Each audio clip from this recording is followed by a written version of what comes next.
sport mode. Cinema mode and normal mode will stay on, unless you manually turn those sensors off. It should come on in return to home. If it's in its auto return to home, it should turn those sensors back on so that it doesn't hit a tree or something. But we're gonna see how far we can get. We're at 68% power. It says we have about 9 minutes more of flight time. Now it just looks like it's totally dead out there. Maybe a slight breeze from the southwest, because you see that compass now, it's almost perfectly level, just about. Flying along the road here. I'll pick it up a little bit. Still pegged at 5 bars. Wow. That's great for being this low and kind of going over the crest of a mountain. So this OcuSync 4 technology just does not disappoint, man. Especially with like stuff like this. Look at like an all-nighter out there. So I've just been pegged straightforward in sport. I think we're just passing 2 miles now. Oh, let's check out the sky. Not a cloud in the sky. Look at this. Well, the highest I can go is 20 degree, and then it rechecks itself down to 13. Did you see that? Whew, I'm gonna be flying over the road just for a second. 61%. So, gosh, how far do I want to push this thing?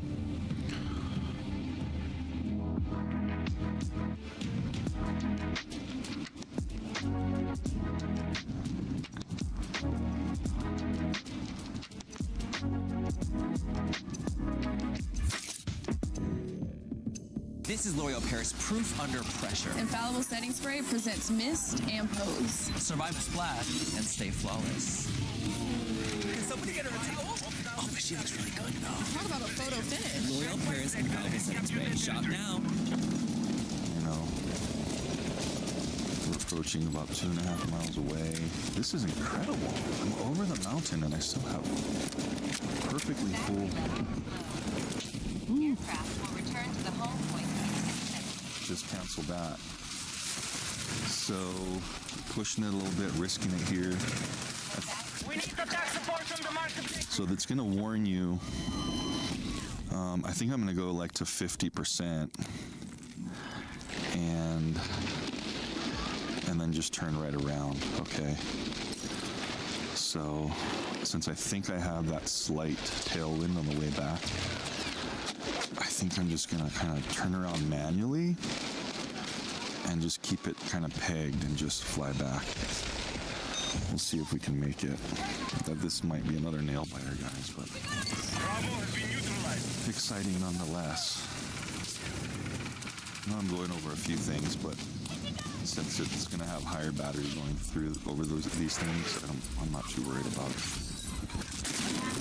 Oh, are we gonna make 3 miles with this little flip? Almost, I think.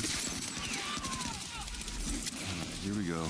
Turning around right at 50. Go. Turning back right. Woo. Lost a little bit of signal there. Wow. Got a little choppy. Okay. And that's usually what happens with these drones. You see that signal almost go down to like 1 and it got choppy. And that's probably because I'm fairly low. Let's pick it up a bit. There we go. See how we got our signal back? All else fails, just go a little higher, guys, until you get your signal back. So I didn't even hit return to home. I just basically did a loop turn there. And the great thing about this AR stuff, press on this message, put that away. We know we're low battery. The great thing about this AR stuff you can turn off and on is if you do hit return to home, you have this green arrow that shows the path. Then you also have that home point. It remembers where it took off from, it plots a GPS point, then it puts a graphic on the screen for you. So you can see that. Hopefully we can make it back. I am noticing that, see my horizon line on the compass there? check it out. It's a little bit lower than going out. So that means the craft isn't tilting forward as hard and using as much power to come back because it's got a little bit of tailwind. So I think we might be okay. I mean, it's going to be variable winds out there in different areas in the mountains. But maybe all right, guys. Sport mode. So I think we just got about almost 3 miles. Again, I'll have those milestones up. And to tell you the truth, this seems like it's about the same as the Neo. I think the Neo was just about the same. And also the some of the other crafts that are similar to the Neo. Like the Avada 1 and 2. I think the Avada 1 maybe went 2 miles, I believe, and then the Avada 3 went just about this far. So these kind of smaller craft, they're all doing about the same, except I remember the Mini 4 Pro could even go farther because that was more of a robust mini camera drone. So, but with these kind of like. These are meant to be, you know, like vlogging selfie drones, and it's so great that we can do these multiple things with them, even though they're not like purposefully built to do this. I love how we can do this variety of things with them. You can use them as a regular flying camera drone if you want. You can use them as a selfie drone if you want. And so they're trying to fill the gap with all of these little uses you can do with them. I think that's great. I am hoping that they open this one up for goggle compatibility and motion controller compatibility like they did with the Neo. They haven't done that yet. And unfortunately, a little bit of a cautionary tale, guys, is I did contact my contact at DJI that sent this one for review, the Flip. And he said there wasn't a plan to make this one compatible with the goggles or Motion 3 controller, even though it's full 4 technology as well. And I kind of shared my disappointment, and I said, you know, I've got a lot of guys on my channel, a lot of followers that say they would buy one of these if you guys open that compatibility up. So he said he'd share that with the engineers, so hopefully they can do that. Welcome to the new heart of our home. Now, my workout is our family time, where fitness meets family time. Move in ways that bring us closer. Move in your style. Mirror your world on the 21.5-inch screen and feel the sound that surrounds you. One membership for everyone, with 5 sub-accounts to keep your journey yours.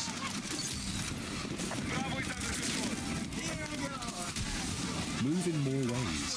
Build your home gym for $999.98, plus a full year of family access for just $100. My moderate to severe ulcerative colitis symptoms kept me out of the picture.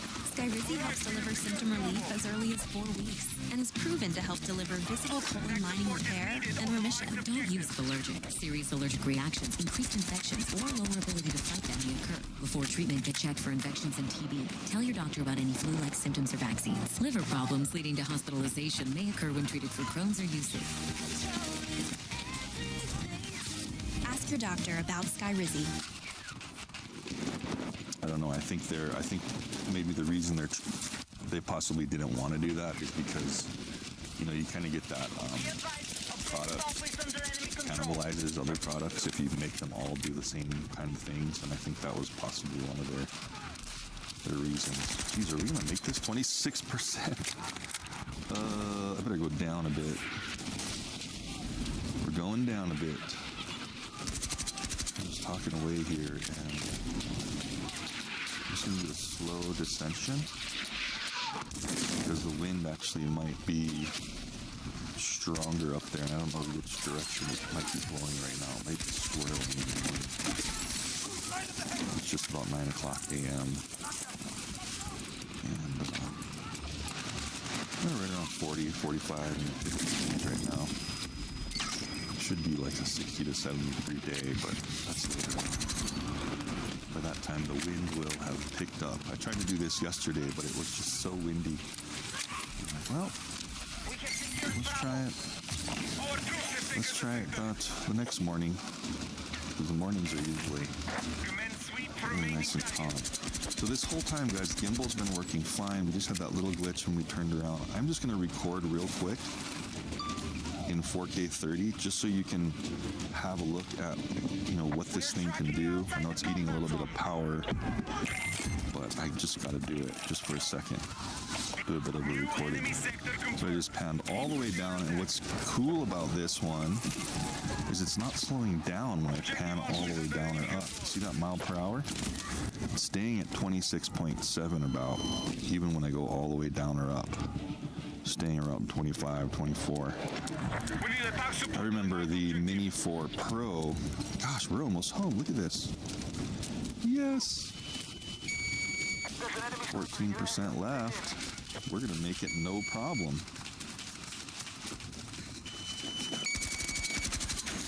Coming on in. I'm going to stop right here for a second. Get my hat cam on, so we can see this thing come in. Awesome. You know what we'll do, since we're back a little bit earlier and we have plenty of power left? I think I'm gonna fly around till, oh shoot, let me stop recording.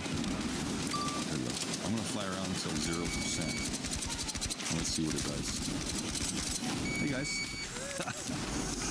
Here we are, just controlling it. Yeah, let's just fly around. Turn it back into normal mode. So we have that, turn this front sensor back on. Critically low battery warning. Here we go. So see that up there, 10%? We are critically low, right at 10%. Okay, we have captured Alpha. Oh, okay. Let me get up here. You see that? It's going to do a forced landing soon. I can still control it, although it's very slow. I'm just going to kind of hover right over the balcony area. Tilt this camera down. And let's see how long it can fly. So the force is down. Good to know. Probably can do a little damage to the battery longevity, but I'm not too worried. Area under aircraft unsuitable. Okay. So you see how I'm holding this thing up? If I let go, it's going to slowly come down. But at least you can control it laterally, and you can still push it up until it's going to be, gets really low. Hopefully you can see that percentage there on the screen. It's at 5 right now. Let's just do this hover right here, and just keep an eye on the percentage. When it reaches a certain percentage, it's going to force itself to come down. So maybe what'll be cool is, let me tilt the camera down. And that's another AR feature. You see that little, and I'm gonna go up slowly.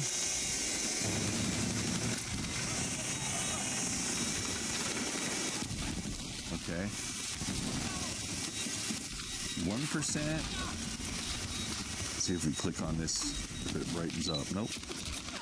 That's just the difference in brightness on the roof. We're getting some shadow there. 0%, guys, look at that. I'm still holding up. I just want to see if this thing will maybe drop out of the sky. It shouldn't. But I just love testing these kinds of things, you know. Go a little to the left. It really should land soon. Once these batteries get to a certain percentage, which we can check right here. Check this out, guys. About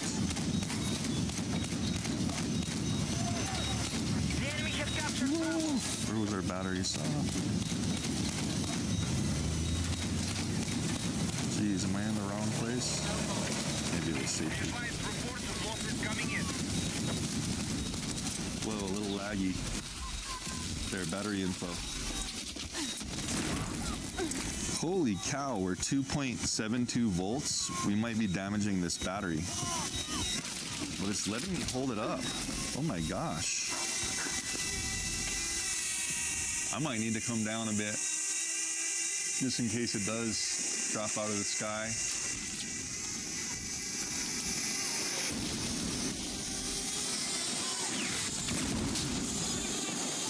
So it looks like we're okay, that's a forced landing. I'm still holding it up. Wow. It's probably gonna shut off. Watch this. No? Yeah, Oh, it's you. Mr. Owl, why do chameleons change color? Because they're enjoying every delicious and chahooey flavor Tootsie Roll. So, how do you pick a favorite flavor? Let's find out. How do you pick a favorite flavor of Tootsie Roll? The world may never know. So I finally went to Allstate.com. It was so easy to switch. My previous car insurance was hiking up our rates, and that's what brought me to Allstate. They gave me a quote in a few minutes, and I saved hundreds.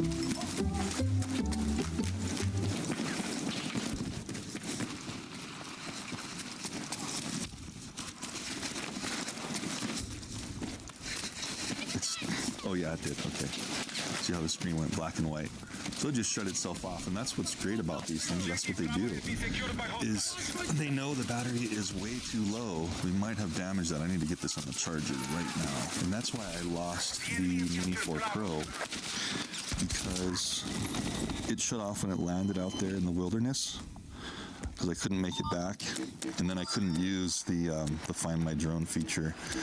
As you know, if it had power, I could have beeped and made a sound. But this is what they do: they just shut off when they're ultra low, just to save the battery from completely destroying itself. So that was great. I think we went almost 3 miles. I'm gonna get this on the charger, slap another battery on here, and let's do that same test in normal mode, guys, just to see the difference. All right, guys, flight number 2. In normal mode, waiting for it to get a little satellites, and while we do that, let's turn these sensors off again. I turned them back on when we came back. Approach the edge of altitude zone. All right, let's get going. Same kind of launch. And we're off. Attack support is needed on the marked objective. Home point updated. Whew. We got a home plane updated after we launched. Oh well. So we're gonna fly out to the same spot, guys. You know, doing this as scientific as possible, trying to stay at about the same height, and we'll just do maybe the same amount of recording. Go a little bit higher. There we go. So, you know, nice easy range test. As you can see, we're going out at 17, 18 miles per hour, whereas we were going about 25 in sport. So it's going to take us longer to get there. But if maybe it's flying more efficiently, who knows? I do have a feeling that we are not going to get as far. I think we were 14 to 15,000 feet on our sport range test. We'll see how far we get on this one. So, just a nice relaxing range test. Beautiful day today. Let's put this camera back down. Remember that front lens is cracked. And honestly, this is a pretty durable craft, which I did crash several times in the flight test. So if you guys want to see how durable this thing is and what it can really do in like tracking situations, and I also took it into single track trails in the forest here, make sure that you check out my flight test video, because I've crashed it a few times. And then I remember I was saying I crashed into my house up 30 feet up above the ceiling, down into the bricks. None of the arms are having any problems, so much more durable arm-wise than the Mini 4 Pro. Remember, the Mini 4 series had pretty weak arms. These are actually pretty robust. So anyway, here we go. I am noticing maybe a little bit of stutter in the controller video once in a while. I'm not sure if that's just maybe some interference around here or what, but same spot playing the same way as I did before. So it shouldn't be much of a difference. And the reason why it's saying high altitude up there, guys, I don't think I mentioned this in the first sport test, is I'm up at 7,500 feet elevation. So the air is thinner out here. I'm not sure how it can tell. See that little glitch in the video? I don't know what that is. I don't know if that's just the processor, maybe, of the controller having trouble. I noticed when I came in, remember I was trying to check the battery voltage on that last test? Everything was really slow and laggy, so I think it's just the processing power of this controller as it heats up. Maybe it just gets a little slow. Because I didn't see this kind of stutter in the first test, and I've seen this one in the video. Even though I have 5 bars on the RC, and that just means I have, 5 bars of control and video signal in that OcuSync 4 protocol it's using. So, just cruising right to the gap, same like we did before. 83%. We've gone a mile. Looking at the distance down there, we're at 5,500 feet. Whoa, we're going slow. We're going 10 miles per hour, so it must be running into a bit of wind up there. See, we went down to 10, now I'm going 17, 18, so the wind's just kind of swirling apparently. Maybe I want to pick it up a little so in case it's detecting the tops of the trees and with that bottom sensor, and that might be slowing it down. I doubt it, but just to be safe. Whoa. That was weird.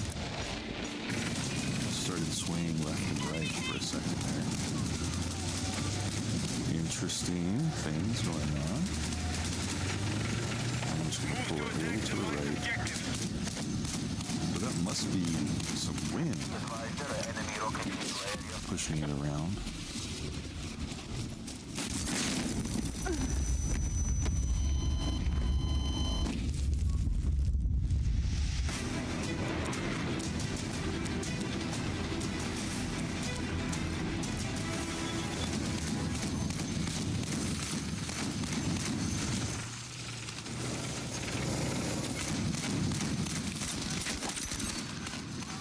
Multitasking sure is tough, isn't it? Luckily, Geico makes it easy to manage all your policies in one place.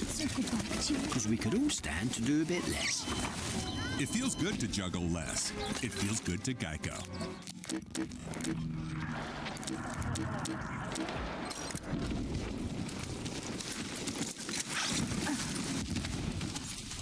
Unless it's giving some strange interference, I don't know. My thumb was pegged full forward. I wasn't going left or right, so I don't know what that was. Must just be some wind swirling around up there. Maybe sport, since it was flying faster forward, couldn't really see the significance of the wind blowing it left or right, because it had more of a forward fast trajectory, But now that it's going, just about 10 mile per hour slower, maybe we can see that there. It's a little more. Let me pick it up a little bit. So, just honestly, same exact route. I mean, maybe not exactly the same because I'm doing this manually, but whoa, it's blowing it to the left. See that ground movement? Yeah, it was going to the left a little. So it looks like maybe a breeze is coming up a bit out there.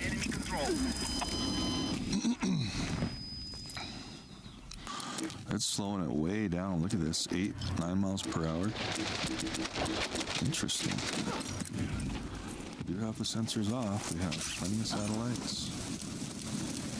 Oh, just picked up. Just really going a 5-mile variable speed out there. Down to 9 again. Interesting. That's gotta be from the wind. That's all I can think of. Ooh, it's skimmed this tree. See how much it's slowing down? What the heck? Yeah, look at that tree shaking there. There is some wind out there, guys. The wind's coming up, so that's gotta be what it is. Well, we'll do what we can. That first test was great because there really was no wind whatsoever, just about. But it looks like the wind might be picking up for this second test. That's okay. I think that first one was the proper one, what we needed. Remember how I was explaining the Neo, but further sports. This is just going to be the case for this one. Because we're already at 67. Well, you never know. I mean, we're a mile and a half out, mile and 3/4. You never know.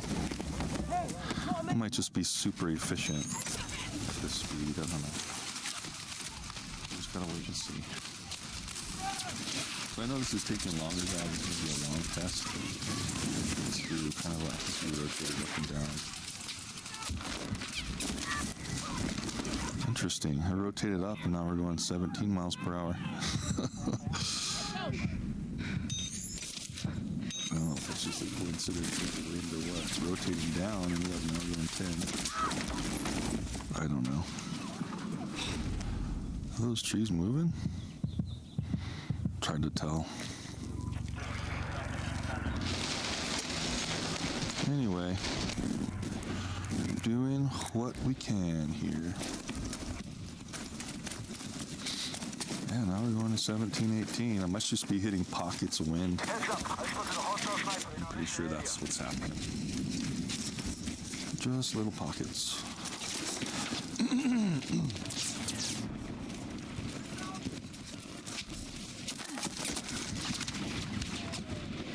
Cars going over there on the road.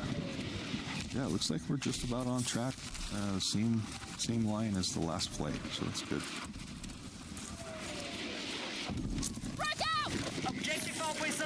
Quite interesting how it slows down so much. It's hard to tell with the tree movement. Exactly how much wind is there. We just gotta look at our compass. Yeah, see how far it's tilted right? So that's kind of the indicator. Battery level is low. Canceling. Go around this house. Want to be so we're going to the left, jogging left a little. Okay, remember we... A battery. Return to home promptly. So I'm going to at least do that again. And I don't think we're going to make it as far, guys, in normal mode.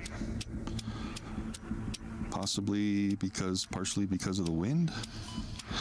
But I think you just cover more ground. And it's efficient enough in sport. Because I remember seeing 14,000 something on the... Here are 3 tips to using coding agents in 2026. I treat my Codex agents like teammates. I divide tasks into different features and delegate them to multiple agents who work at the same time. To have Codex work without my continuous input, I ask it to create a plan first. Codex starts researching and asks me clarifying questions as it learns more about my problem. I review the plan and let Codex implement it. Then I have Codex verify its work. Here I give Codex access to a Figma design and Playwright to test and screenshot the app. This way Codex can debug and verify the feature without having to loop me in. And it will work for hours if necessary. When you stop prompting for code and start managing tasks, you get more done with better quality.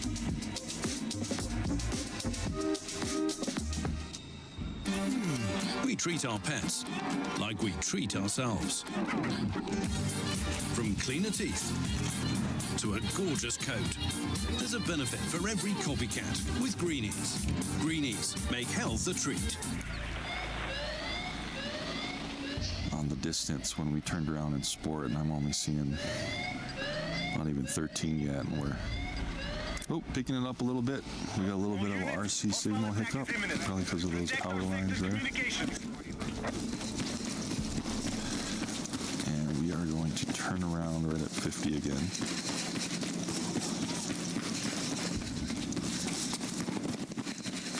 Same exact thing. Yeah, I think we got about another 1,000 feet in sport. Whoa, we're down to we went down to 6 miles per hour right there for a second. Okay, down to 50, turning around.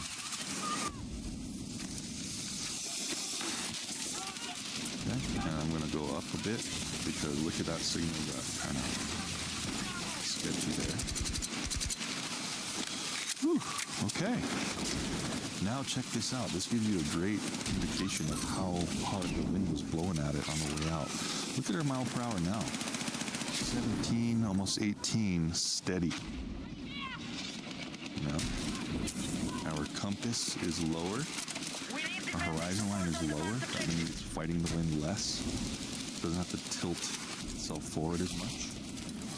Almost have a flat horizon line. So we're getting a great rear wind, tailwind. I'm even tempted to just flip it into sport. What do you guys think? Flip her into sport, come back faster, and just ride that wind. Let's do it. We already know how far this can go in normal, at least in this situation with the wind. So I'm going to switch into sport on the fly. Coming up to 25, 26 miles per hour, almost 27. Yeah, hitting 27. Okay, nice. We're going to get back right real quick, and we are going to ride that wind. Now remember, the flip has, take that away again. The flip has, remember those duct guards and those propeller guards. So it's got a more of a surface area profile for wind to kind of influence it and create drag. So I would imagine it's really helping on the way back though. The drag it's negative on the way out, it's actually helping it on the way home because it's working as like a sail, you know, like a wind sail. So pros and cons to everything. So we're coming back at 27 miles per hour in sport on the way back, and that just goes to show how on these little craft, sport just it gets you out further. You know, so you got to turn around. So good to know. I mean, that could be slightly controversial with the wind we were having. It looks like we might have had a little bit more wind on the second flight, like I was saying, but you know, nothing's ever perfect. And this is just how it's working today. But I think we learned a bunch of stuff here. We learned that this one is definitely more susceptible to drag, and that can be a benefit and a negative depending on which direction you're going in the wind, just like in the other craft. That first test we brought it down to 0, that one battery below 0, so that was great. Good to know what it does, how it reacts, if you do want to know how the thing flies and how long you can fly it until you really need to,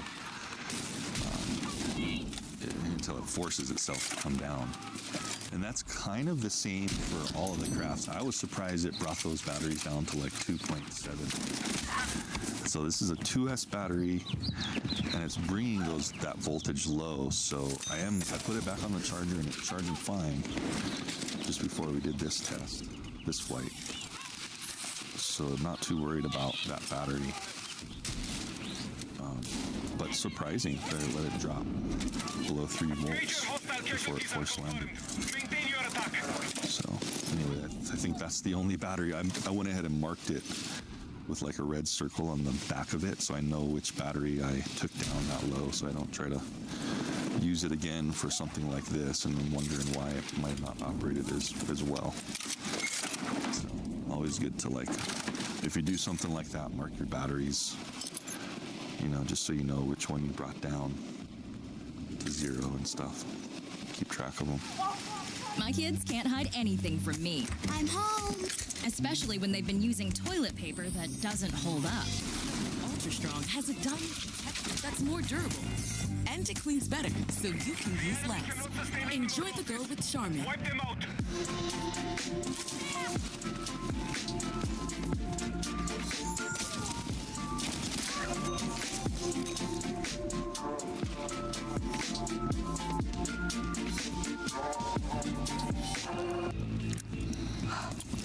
But it looks like we're doing good. I think we're right around the same spot we were at 27% when we came home last time, sport.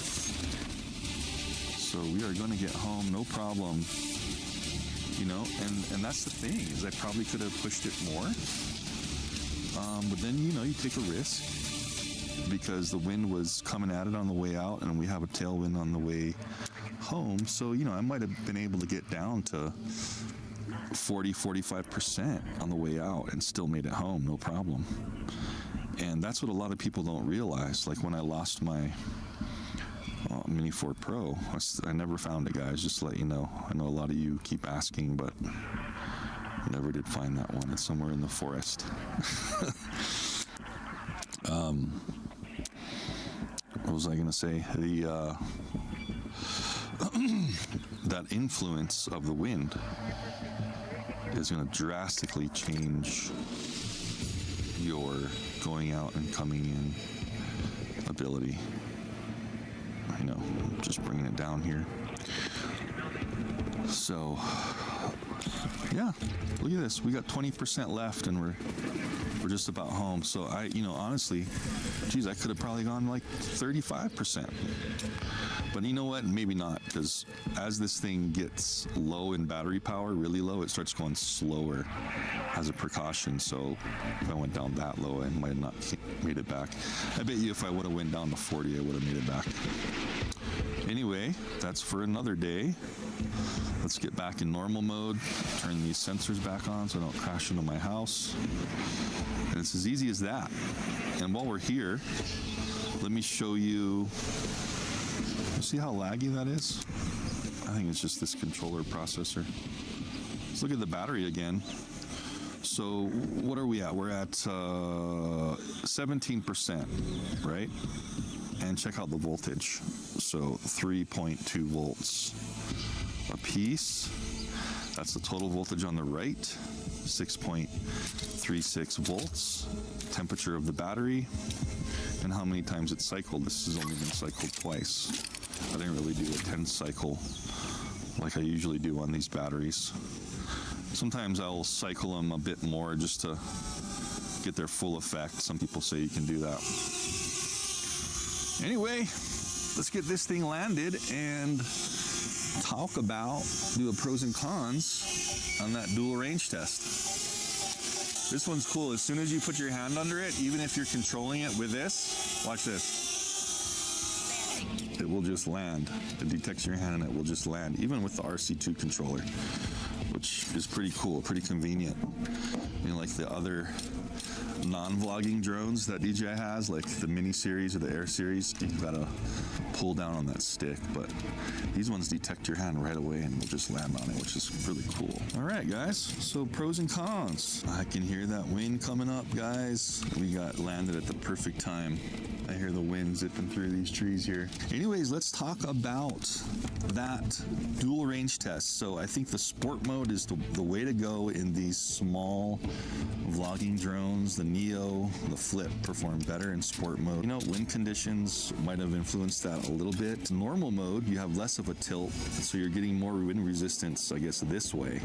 And it's maybe hitting the front a little more. So when it's in sport mode, maybe it's the most aerodynamic. I don't know. Something to think about. even though we have a cracked sensor there, everything works perfectly. It still stops at obstacles. Just a fantastic little drone. I just really hope that they can enable compatibility with the DJI goggles and that Motion 3 controller. I think that would just make this thing so much more fun for those that want to try FPV, just like we did with the Neo. And once they do that, I will do that test, guys. I'll make a couple more videos. None of these arms broke, and all my crashes and tests, I mean, gosh, remember I was saying I crashed from 30 feet up in the house right into bricks, and some of these folded closed. It was like this. When I picked it up off the ground, it hit this thing, it hit the brick by the fireplace, and then it fell on the ground, and it was like this. And I picked it up, and I'm like, oh man, did I break an arm? But look, everything's working perfectly, no cracks anywhere. So they definitely have made these joints a lot stronger. I'm glad they did that, because this is a whole new, stronger design of arms. Anyway, guys, hope you like that. I mean, 2 range tests. It did actually, honestly, better than expected. I think we got just about 3 miles. Again, I'll have those up as we were flying. And remember, both times we got back at just about 20%, and that is going to 50% out with that tailwind coming back. So could have gone even further. Not a super nail biter on this one, but at least we took that first battery down to 0, learned what it does, just like I like to do with at least 1 battery on these things. Stay tuned for the next video, and don't forget, guys, you can win one of these. If you like this and you'd like your chance at winning one of you that enter this drawing will win this. It's the same thing I'm flying here, in a brand new Flymore combo with the 3 batteries, the multi-charger, the case, the RC2 controller with the screen on it, a bunch of propellers, all that stuff that comes with the Flymore combo with an added ND filter set. So be sure to check that down below the video in the description if you want your chance to win it. It's going to be ending very soon after this video is released, so make sure you get in and enter so you get your chance to win it. Anyway, guys, thanks for watching, and I'll see you in the next video. Lots more to come.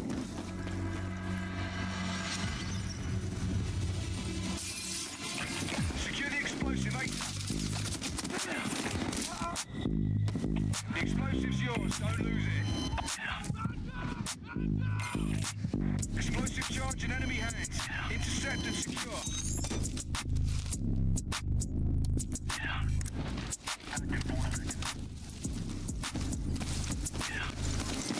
Hostiles have armed an explosive on objective Charlie.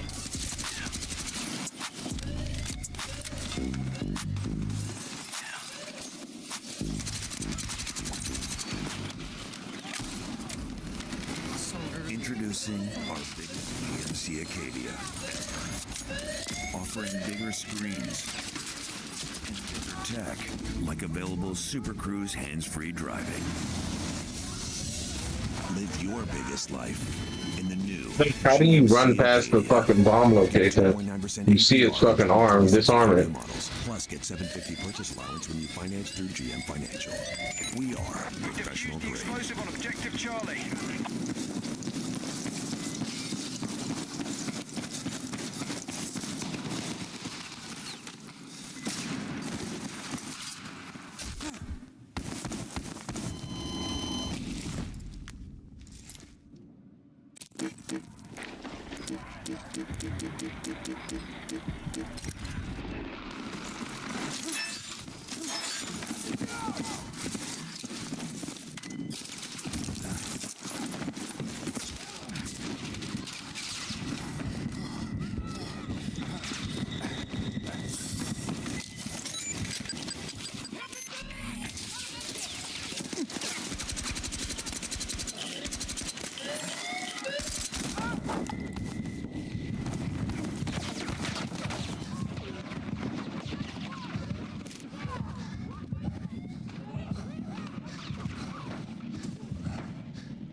control. Keep at it!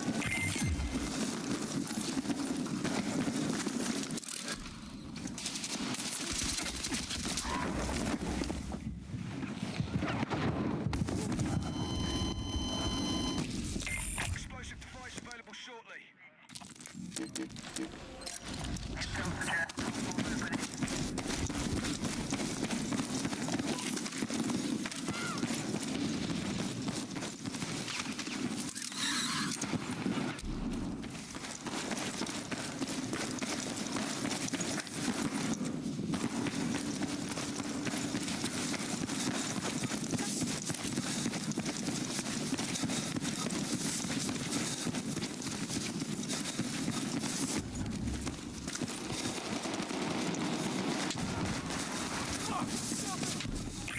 Explosive device ready for pickup.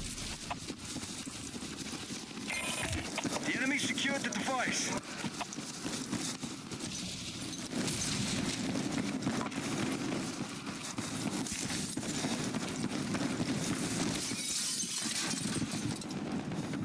The enemy's armed and explosive on Charlie.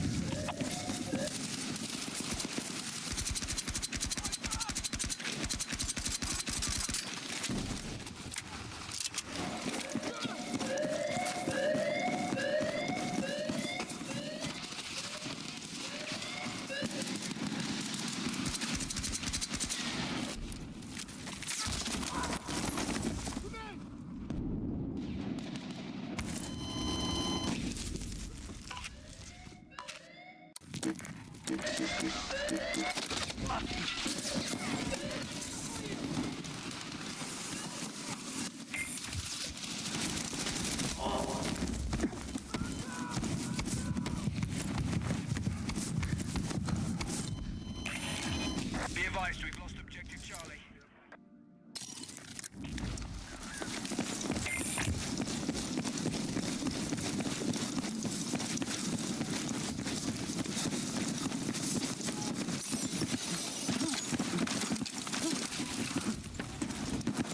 Explosive device available soon.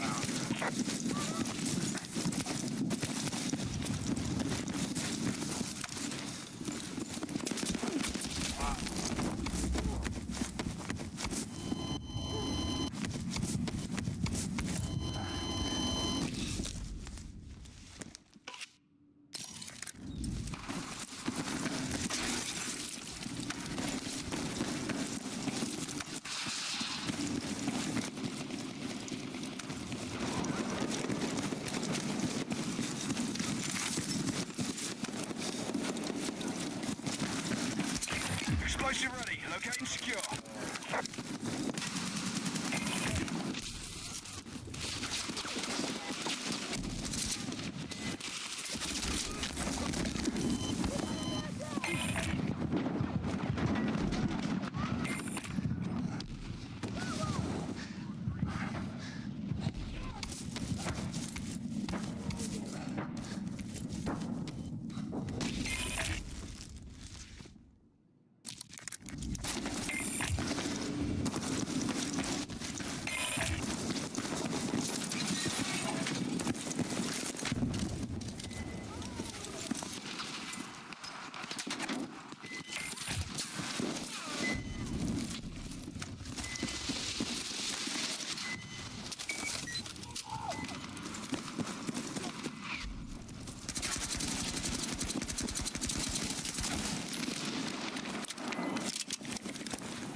Who the fuck put this stupid ass spawn beacon all the way in the back of the map?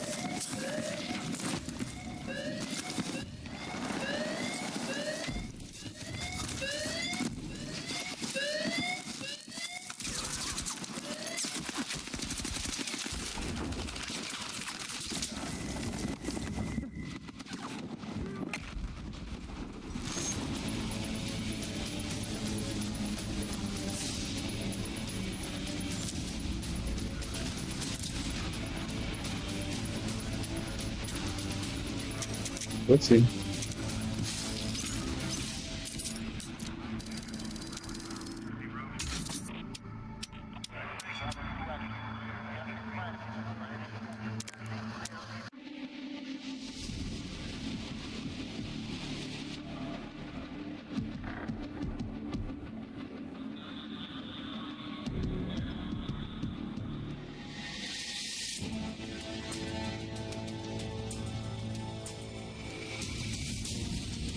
I think the one-on-one intensive is still the right shape for what you're trying to build. Happy to walk you through what the first 30 days would look like, specifically for a 15-person advisory plus accounting firm. Would a quick 20-minute call in the next 2 weeks work for you? Best Carter. Perfect. It wrote this email out about exactly how I would send it. The only thing is, it included this M dash here, which doesn't look natural, and I could have told it to not include that, but I'll just put a comma here instead, and now this looks perfect to go ahead and send. And now in Notion, I'm going to go ahead and search for William, and I see William Chang here. I'm going to go ahead and open him up, and now I can see that it hit the details spot on. He does have a 15-person financial advisory and accounting firm, and he did say to check back in May. So Claude got the details right on the money. And it did this for all of the consulting clients. So imagine what this could do for your CRM if you had it in something like Notion or even HubSpot. Pair that with Gmail and you can send out a bunch of different draft follow-ups to potential prospects. Next, we're diving into skills. More specifically, how to create and use skills inside of Claude. You can create skills inside of the Claude web version, and you can even upload them there. But again, they're not as powerful as when you do this inside of Cowork, because Cowork has direct access to your computer, it can run scripts, and overall it has many more tools that are available to it when it's executing those skills and creating them for you. What is a skill? Well, a skill is basically a repeatable process that you can have Claude do the same way every single time. It goes through that step-by-step workflow, uses tools that you've already defined, and it creates a reliable workflow that you can always trust, so that you're not just going back into the chat and it's doing it differently every single time. With a skill, you get the same guardrails, the same process, the same tools, everything, and you get it perfectly consistent. Now, there are 3 ways to create a skill. Number 1 is to just simply describe it to Claude. So you can tell Claude what you want automated, it'll ask you questions, and it will build the skill for you, and then it can also run the tests for you. So you can give the skill an input, you can tell it to execute that skill, and this is best for new ideas. The second way is to reverse engineer something that Claude has already done. So you get the output that you want first by just prompting normally, going through a process, going through a normal conversation with Claude, and then you say something as simple as make a skill that does exactly what we just did. And this is best for if you have proven results and you got a good result with Claude just chatting with it normally, and you want to turn that into a repeatable process. And then the third way to create a skill is to actually upload a skill that someone else has already created. If you want to create powerful skills, then I recommend getting our free resource, the DBS Framework skill. My brother Drake created this, and I'm going to explain exactly why it's the best way to create skills inside of Claude. What is the DBS framework? What is this skill, and why does it matter to you? The D in DBS stands for direction, and these are the instructions that live in the skill.md. This is the name and the description and the step-by-step workflow of the skill. And you also sprinkle in rules and guidelines here. Then we have B, which stands for blueprints. These are examples, references, and guidance that's going to help tailor your outputs. Think of these as the relevant resources that are going to make your skill more powerful. Finally, my favorite part is solutions, and this makes your skills more kinetic. And you can think of this as computer programs that can live inside of your skill and be used again and again. If there's something inside of a skill that Claude can't normally do well on its own, you can actually have Claude help you create a script or a bit of code that it can use to enhance that process and get to your result faster and more accurately. And this is the DBS framework. I'll leave a link to our post where you can actually access this skill file. Once you get down to this point in the page, you're going to see the DBS framework skill skill.zip. You can just hit download here. Once you download that file, you can go to customize, click on skills, and then just click the plus button right here and create a skill, and just hit upload a skill. Then you can simply drag in that file that you just downloaded from our website into this area here, and it's going to upload that skill. And as you can see here, you now have the DBS framework skill. You can see exactly how we set this up for helping you to create better skills. And in my opinion, this is the best way to create skills outside of the normal skill creator that Claude gives you out of the box. So now if I go to new task in Cowork, I can click the plus button right here, go to skills, and then I can click on DBS framework. And now it's going to put that skill into the context of my conversation. And I'm just going to create a very basic skill to start out. This is the bottom line, simplest way to create a skill. You just pop in DBS framework here. And for this skill, I want to create a recipe generator so that I can more efficiently use the ingredients that I have in the kitchen. So I'm going to tell Claude exactly what I want it to build here after I've put in the DBS framework. So I just say, so I want you to build a skill that walks me through a Q&A and questionnaire process to find out exactly what I have in my kitchen. Once you figure out what I have in my refrigerator, what I have in my spice cabinet, and what I have in my pantry, you're going to generate 3 recipes based upon that. The skill should be allowed to use web search, and the skill is invoked or started basically by typing in /cook. Then it begins the questionnaire process. So I'm going to send this off along with the DBS framework skill selected, and this is going to create that skill for us based on the merits of the DBS framework. And then I'm going to show you how to create some more advanced skills, some more helpful use cases, but this is just a great way to kick things off and show you how to create your first skill. It's very low stakes, and you could actually use something like this to help you cook dinner tonight and be more efficient with the ingredients that you have. So it's creating the skill.md now. So it's giving Claude the future instructions that it will need to go through this process, and it's giving it the step-by-step workflow based on how the DBS framework says to create these skills. And now it's saying Claude wants to use creating a file, so I'm going to always allow this. And now it's created the skill, so I'm just going to hit save skill. Now that I've created the skill, let's go ahead and give it a try. I can just type in /cook, and look at that, it's right there. So I can just click on cook and then just say let's go, and it's going to begin walking me through a structured Q&A process. So as you can see, it even pulls up the Q&A right here in Claude because we're using the user question and answer tool. So it says, what proteins and dairy do you have in the fridge right now? So I can say chicken, I have eggs, I have cheese, butter, milk. Then I'll send that. What produce and condiments are in the fridge? I'll say fresh herbs, lemons / limes, onion, garlic, carrots, celery. Let's go ahead and send that. Mission available. Let me show you how to add and change your Google Forms header image on this video. So follow me to my desktop right now.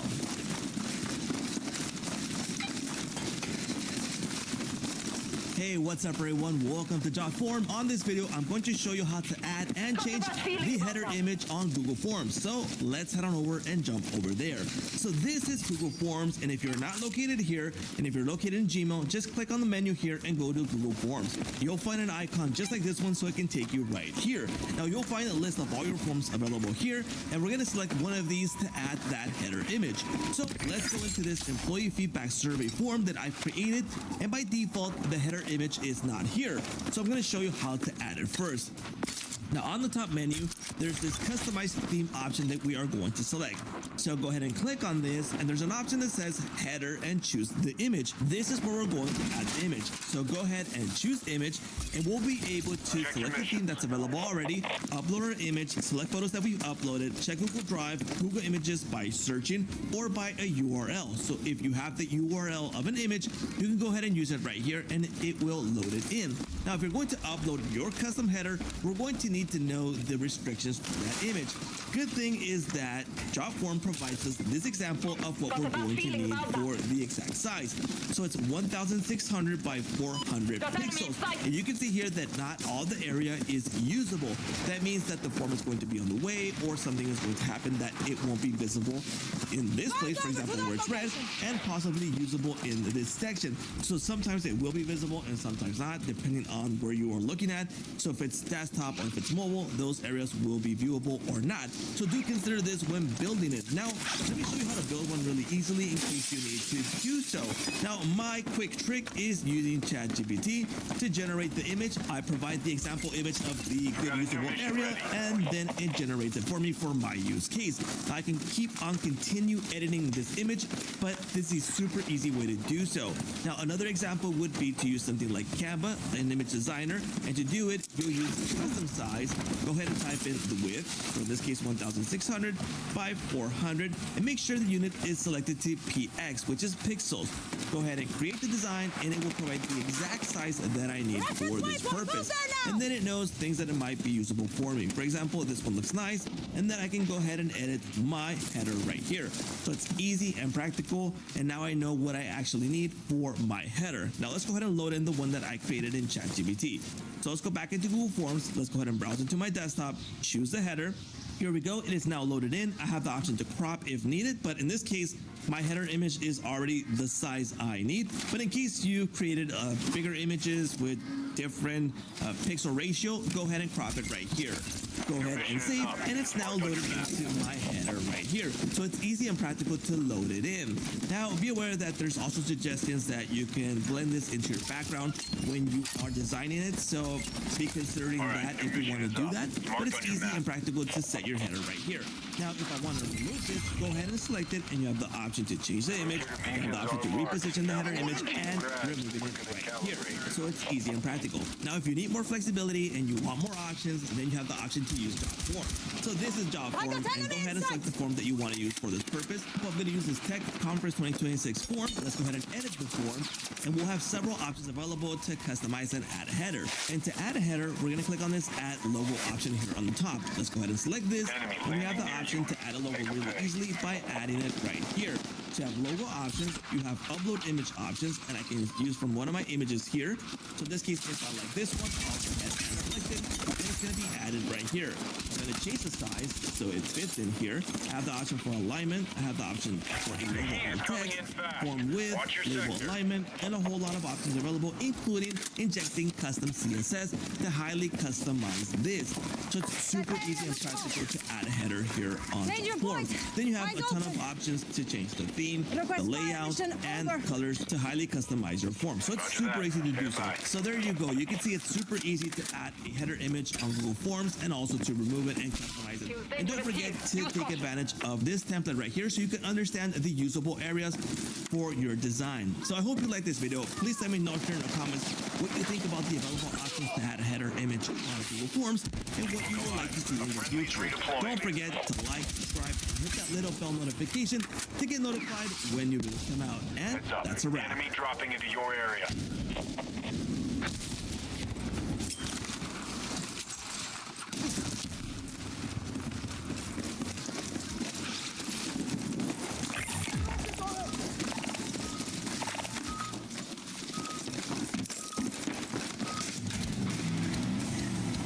Super slimy excited for Mega Rex's obstacle course. I'm gonna grind it up. And I'm gonna chop it in record time. Not before I make it to the finish line. Bigfoot can't wait. We're dead. Watch your speed. That beacon needs to calibrate. It's more slow with it. Give you one guess. It ends in Enemy landing near you. Make 'em pay. Well, that's alarming. We better hurry and warn Mega Rex that this goofy gorilla's taking over the cars. You got it wrong, Tiger Shark. Of course, it's gonna be your greatest challenge ever. That's hard. Hold on, Mega Rex. You get to be in charge here one day, and you invite Crushzilla to the party? He almost flattened us last time. Yeah, wasn't that awesome? That's why Crushzilla is on our team now. That monkey doesn't scream team player. Yeah, more like eat tires. Okay, I hear you. We should give this thing a try before...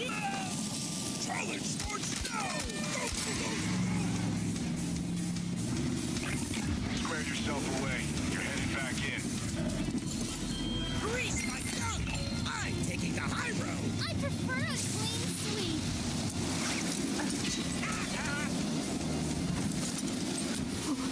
We beat you this time, Mega Rex! My God, Got your support request. Scan the area for redeployment. That was a close one. This is tiring. That's a slippery trick, Mega Rex! Tough trucks deserve a mega tough challenge. What are ya, minivans?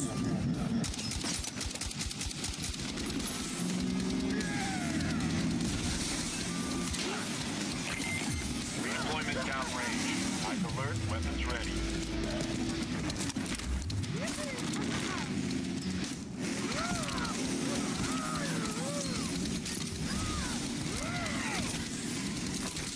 I'm seeing a battle between you.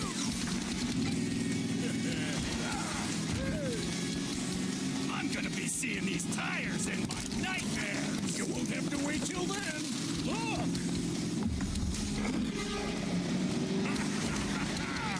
But I have to throw faster than that to beat Bigfoot. Much silly.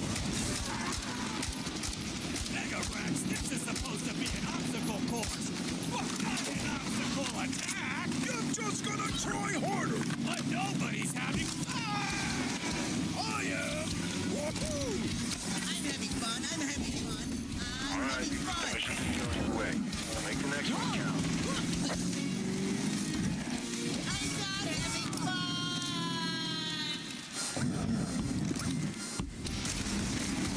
This is what we told you about at the beginning. Yeah, your course is a Mega Rex.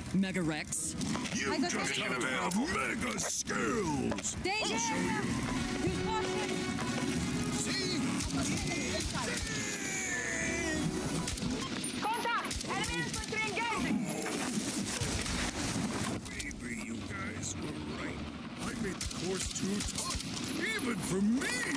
On the bright side, you made our toughest challenge ever! It's definitely too tough for any one of us. But maybe it's not too tough for all of us working together. You're right. If one of us gets over the finish line, we all win. I don't like the look of this. Bring in the heat. Hit me, that funky maniac. Stop it that way! Gonna have to hit harder than that. I think he's getting tired. Get over to that waypoint! Twice the fun. One and Great job. Together. I promise to never do that again. It was tough, but your challenge did make us have to get better to beat it. You're right. It was a great course. Now who wants to do it again?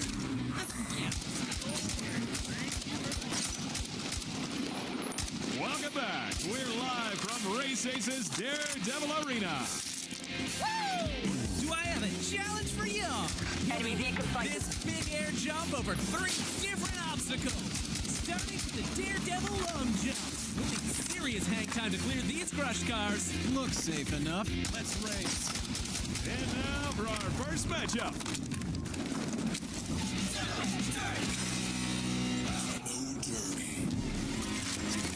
Check your mission. Go big, go hot. And we're off. Demo Derby stunts before the stunts and crashes out early. Rhino Mike clears the crush car long jump and spikes it home for the win. Make every shot count. Scorpedo. Shark Reach. Go big, go Hot Wheels. Yowzers, that's gotta sting. Shark Reach comes up short and splashes out. Need immediate Scorpedo fire. barely clears the gap and rolls into the next round.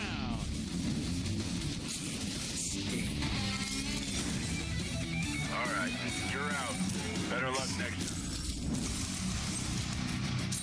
Dairy Delivery. Go big, go Hot Wheels. Epic hang time! Wow! Bone Shaker takes flight and soars into the next round with a perfect stunt. Dairy Delivery misses the memo and crashes out of the tournament. Crash and smash. 5 alarm. Torque terror. Go big, go Hot Wheels. Sound the sirens! 5 alarm launches into the next round after that epic jump. Torque Terror falls way short and makes a crushed car sandwich. Coming in hot.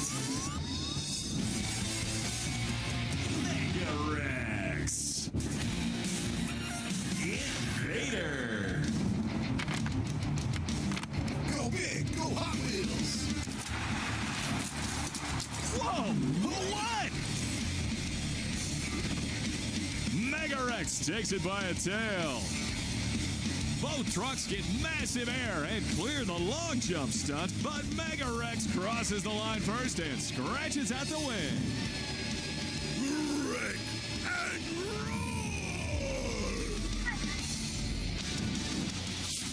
Race Ace. Radical Racer.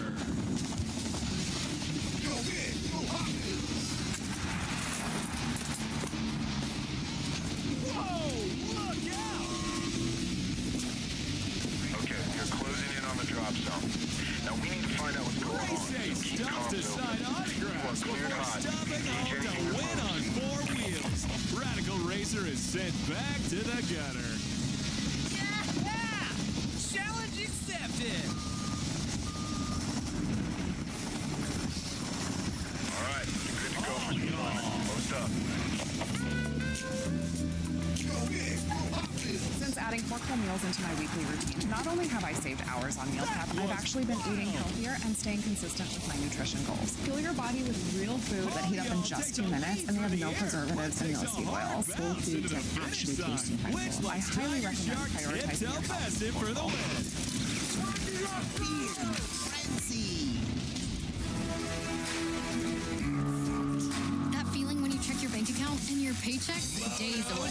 And of course, your calendar's all good news. With Chase Secure Banking, your direct deposit hits your bank account up to 2 days faster. So when your friends are like, and your bills go, you have the peace your deposit brings. And the best part, there's no monthly service fee for 17 to 24-year-olds. Thanks to Chase Secure Banking. For Chase Secure Checking only, eligible direct deposits may be credited up to 2 business days early, depending on when repairs against the transaction. Member FDIC. And we're on to round 2. I'm spiking you out of here. FYI, Sting gets you first. Scorpedo. Rhinomite. Go big, go Hot Wheels. Wowzers! Rhinomite veers off course coming up to jump and Bro, why are they always trying to tell me like stupid ass Where's he stuff? going? Scorpedo flies like a torpedo into the... And next, it's asking what I have in my spice cabinet. And if these answers don't line up, I can just write something else down here. So let's just say, let's imagine that I just have salt, pepper, garlic powder, and paprika. I can just write out the exact list of what I have in my spice cabinet right now and then send that off. And finally, it's asking what grains, canned goods, and oils do you have in the pantry. I'll just say I have avocado oil, nay pasta, olive oil, canned tomatoes, and rice. All right, let's send that off. For dietary restrictions and allergies, I'm going to say none. How many people? Just for 2 here.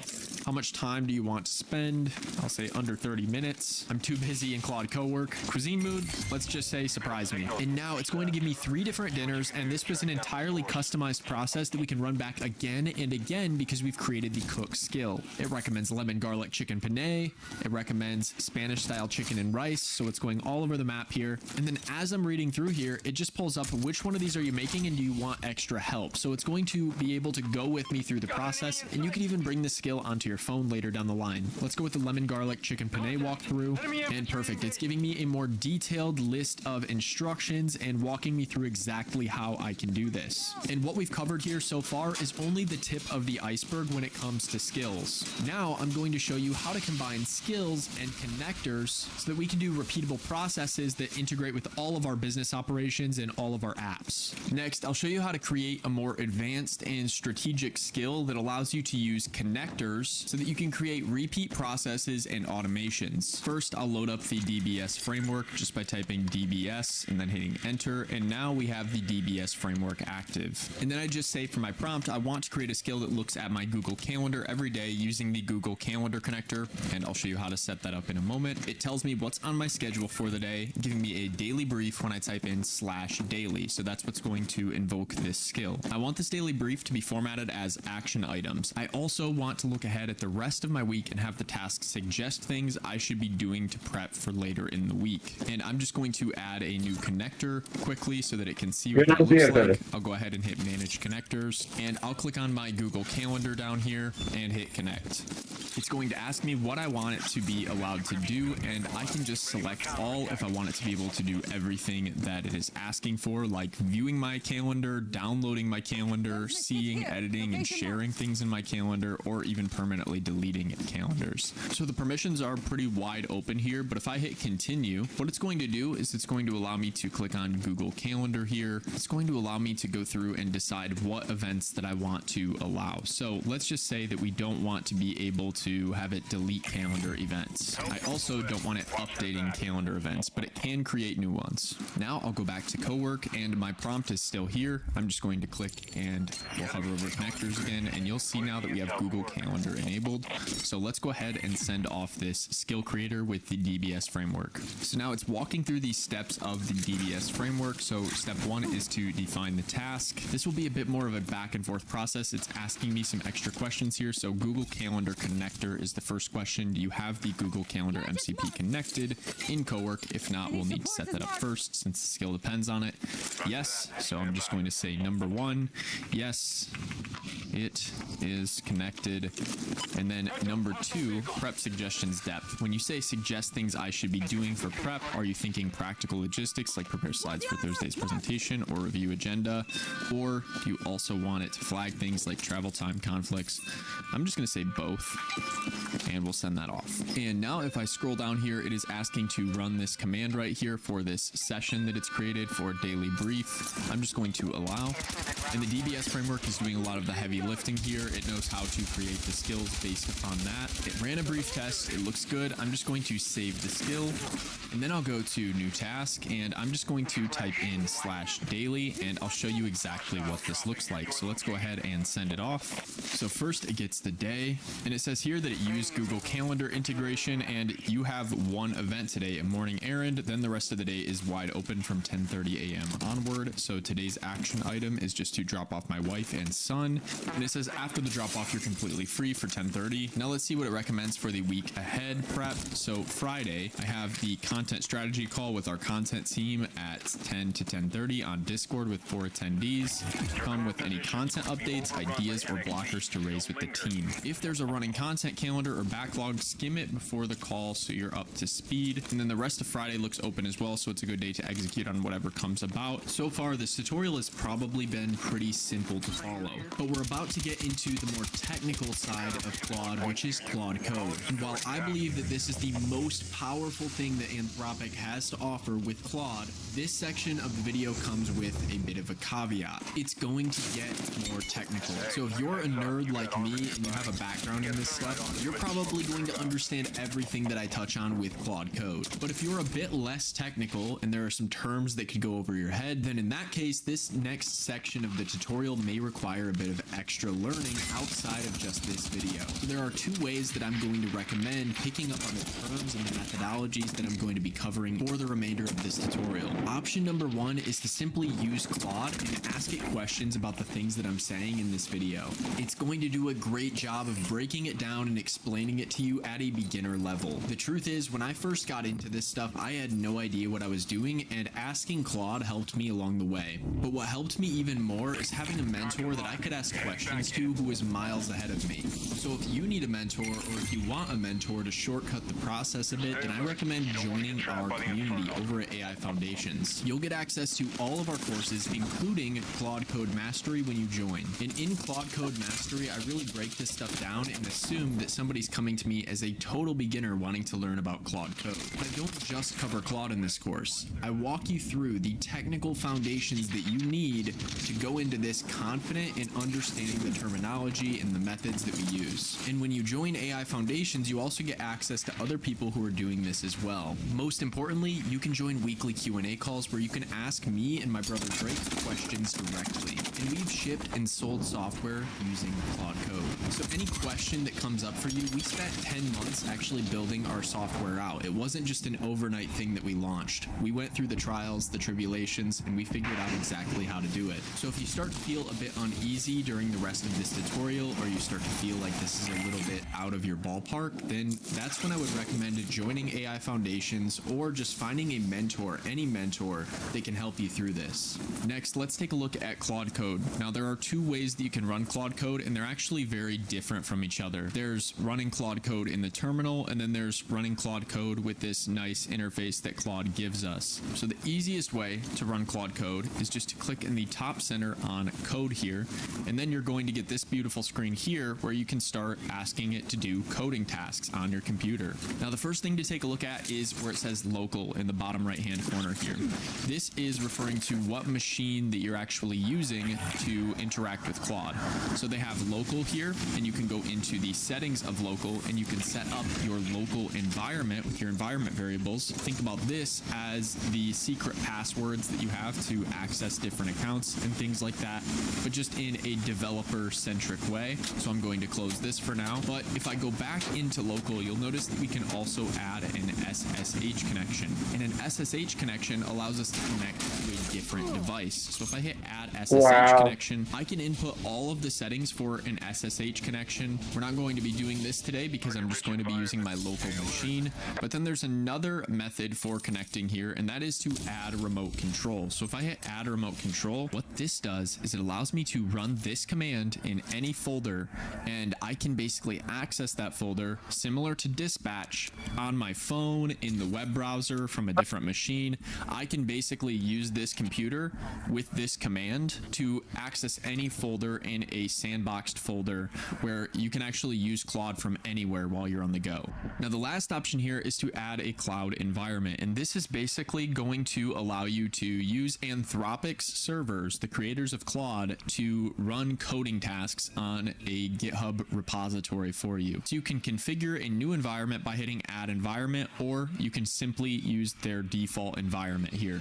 And then you would just select a GitHub repository, and it would create a cloud environment where it spins up that GitHub repository, and you can do coding tasks on that code base. It doesn't require you to have a virtual private server or your computer because Anthropic is going to run it on their machine, and you can make changes to that code through Anthropic's servers. Now, I'm going to click back into here, and we're just going to stick with local for now. Then we also have some additional model options here. If I click on the model drop down, I can see that I also have Opus 4.6 1 million, and this is just a bigger context window. It's able to see bigger code bases, and it's a lot more powerful than the regular Opus 4.6.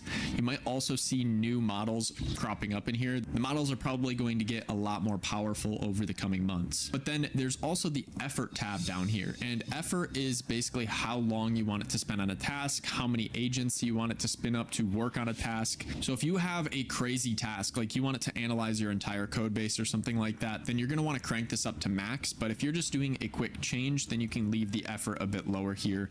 It defaults to medium, and I have it on Opus 4.6 1 million. Next is the permissions tab. So if I click on this here, this allows me to auto accept edits, ask permission, switch to plan mode, or bypass permissions, which you can enable in the Claude Code settings. This allows it to run pretty much any command that it wants to run, which can be a bit more dangerous, but it also doesn't require your feedback. It can just run. So we'll click out of this now. And next, if I go to more options here, you'll see that we can add files or photos. So this is great for adding screenshots or different things for Claude Code to be able to visually see what it's working on. We also have a ton of different slash commands that we can use in Claude Code. code like batch. And then we also have unique features like loop, which allows Claude to run in a cron loop, meaning you can have it do a task and run it every 5 minutes automatically. And then also similarly to loop, we also have schedule, so you can create a scheduled task that runs at a certain time. If I click out of here, there are some more options we can look at. We also have the connectors, which are similar to the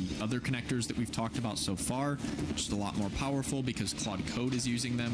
And we have plugins. So front-end design is automatically installed here, but if I go to manage plugins, I can see some more of the plugins that Claude Code is allowing us to use. So if I click on the add plugin button and browse plugins, I can see a bunch of popular plugins that Anthropic has released. And plugins are basically combinations of skills and connectors. They allow developers to come in, like Apollo, to develop a Claude plugin that helps Claude use it better. So it's a combination of markdown files, maybe code, maybe connections that are going to allow you to, say, use Apollo better, or use Slack better, or view PDFs, all kinds of different crazy things that you can do with these. And you can also custom develop your own plugins if you want it to do something specific.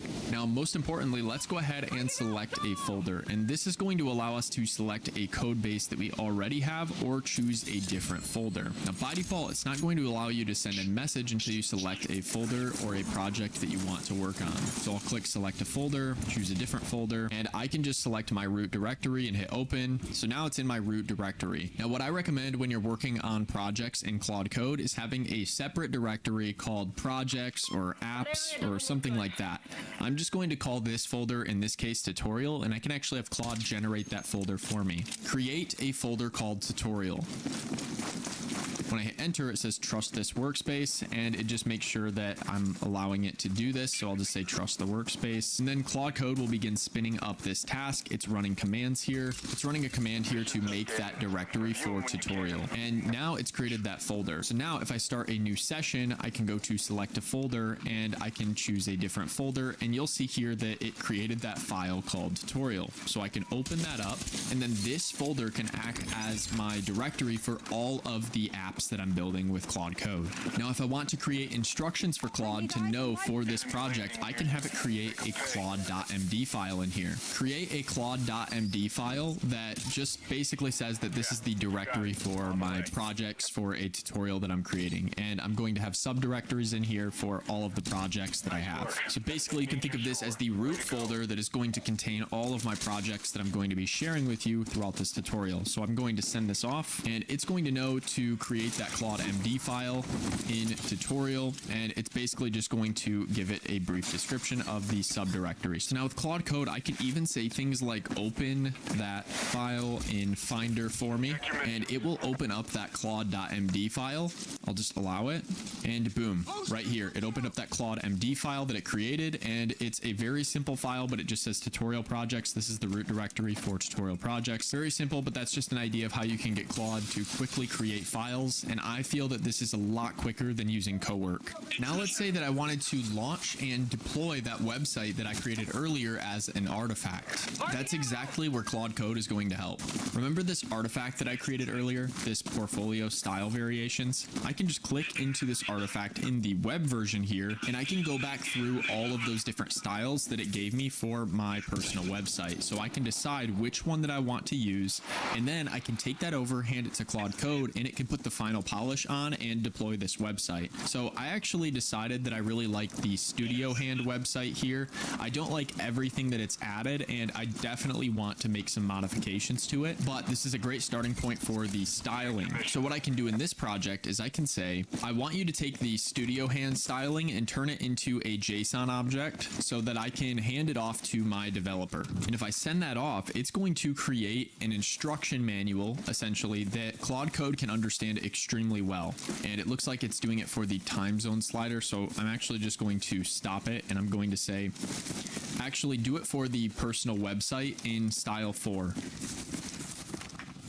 Okay, so now it's picked up the studio hand and it's actually listing out everything that it needs to for this style. So it's including things like the theme, all of the colors for the different styling, the typography, everything that we need to pass this style off to my developer, which is Claude Code in this case. And it's including all of this generic information. I'm just actually going to stop it again and I'm going to tell it, don't include generic information, just include the exact styling, how we do the header variations, how we have all of the colors and everything like that, the layouts, spacing. That's the main thing that I want to focus on. Okay, and now it should be able to get it right. We had a lot in this chat, and also we're on Sonnet 4.6, which isn't quite as good as Opus. So now that I've been specific, it's just giving the style for studio hand, which is great. This is exactly what I wanted. And that's kind of what you're hired to as a CFO, is not putting together all the numbers, is what does this all mean for us as a firm? I would probably put these spreadsheets together, I would say 5 or 6 hours. Rippling did that for me within minutes. With one, here's all your numbers. So I had time to really kind of think through, where are we spending our dollars? Welcome to Pit Stop Tonight, a talk show where Team Toyota's biggest racers pull off the track and onto the couch. First talk show with a pit crew. Thank you. I don't even know what sound a frog makes. Splash? No, not splash. But on the show, I'm in the driver's seat. Yes. It looks like they're racing. They're going the wrong way, though. Oh, yeah, there we go. You would think that this would feel more natural to me. Oh! But it does not. Watch Pit Stop Tonight on Toyota USA's YouTube channel. Okay, so it wrapped up with this. Now I'm just going to copy this. And now in our Claude Code section, I'm just going to tell it to create a new folder in here. So now I'm just going to tell Claude, Come on, team. We're right here in front of the damn box. Website. So now I'll send that off. Now I could be creating this folder. I'm just showing you how I would typically go about this. Yes, this might seem lazy to you, but I honestly think that's a lot quicker. What it just Bro, put that sniper down and throw that away. Folder and such. So perfect. It created that folder. Now I'll start a new session and I'll drill into that folder. So we got tutorial. We have our Claude MD in here telling Claude that this is basically our projects directory.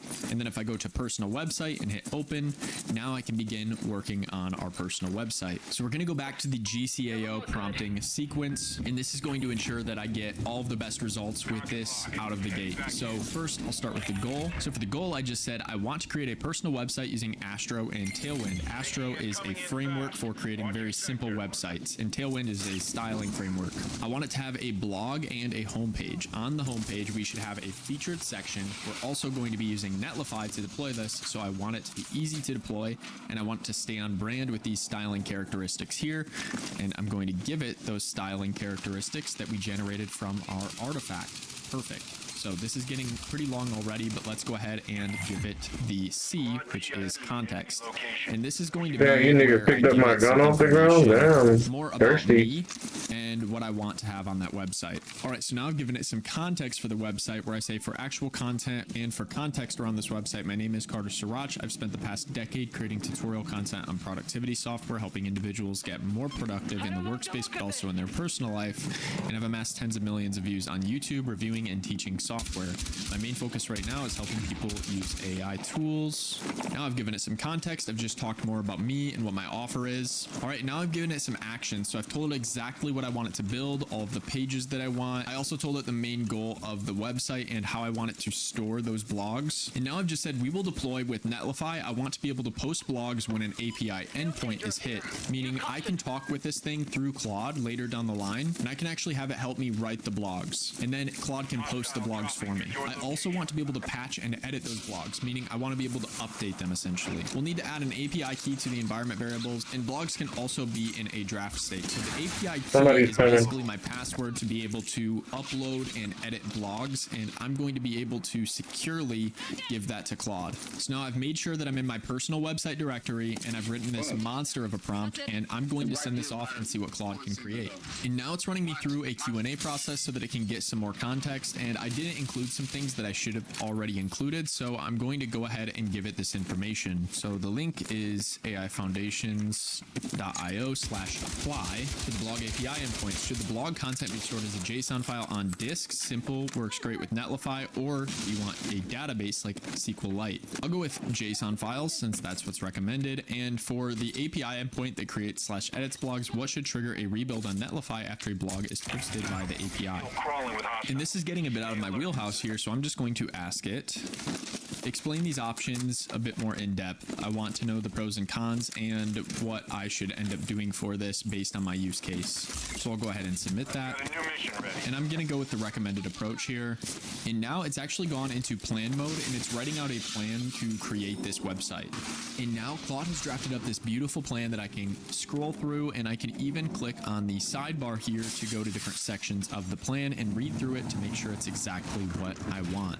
And then when I get down to verification here, it's just going to tell me exactly how I can run this and test it. So I'm going to approve the plan, and now Claude Code creates a to-do list and begins scaffolding my project. All right, and just like that, it's completed my website. Now I can click preview in the upper right-hand corner here, and I can see what it built. I'm just going to drop down this debugging panel here, and I'll scroll through the site, and we'll see what we got. So right now it's on the blog page. If I go to the home page, though, as you can see, it got the exact style that we were looking for. So I just said remove the section with the cards and the things that I can do and the about section entirely, and make the top hero section a 2-column layout. So right now it's this single column layout. I want this to be 2 columns. Maybe if I go wider screen, I don't know.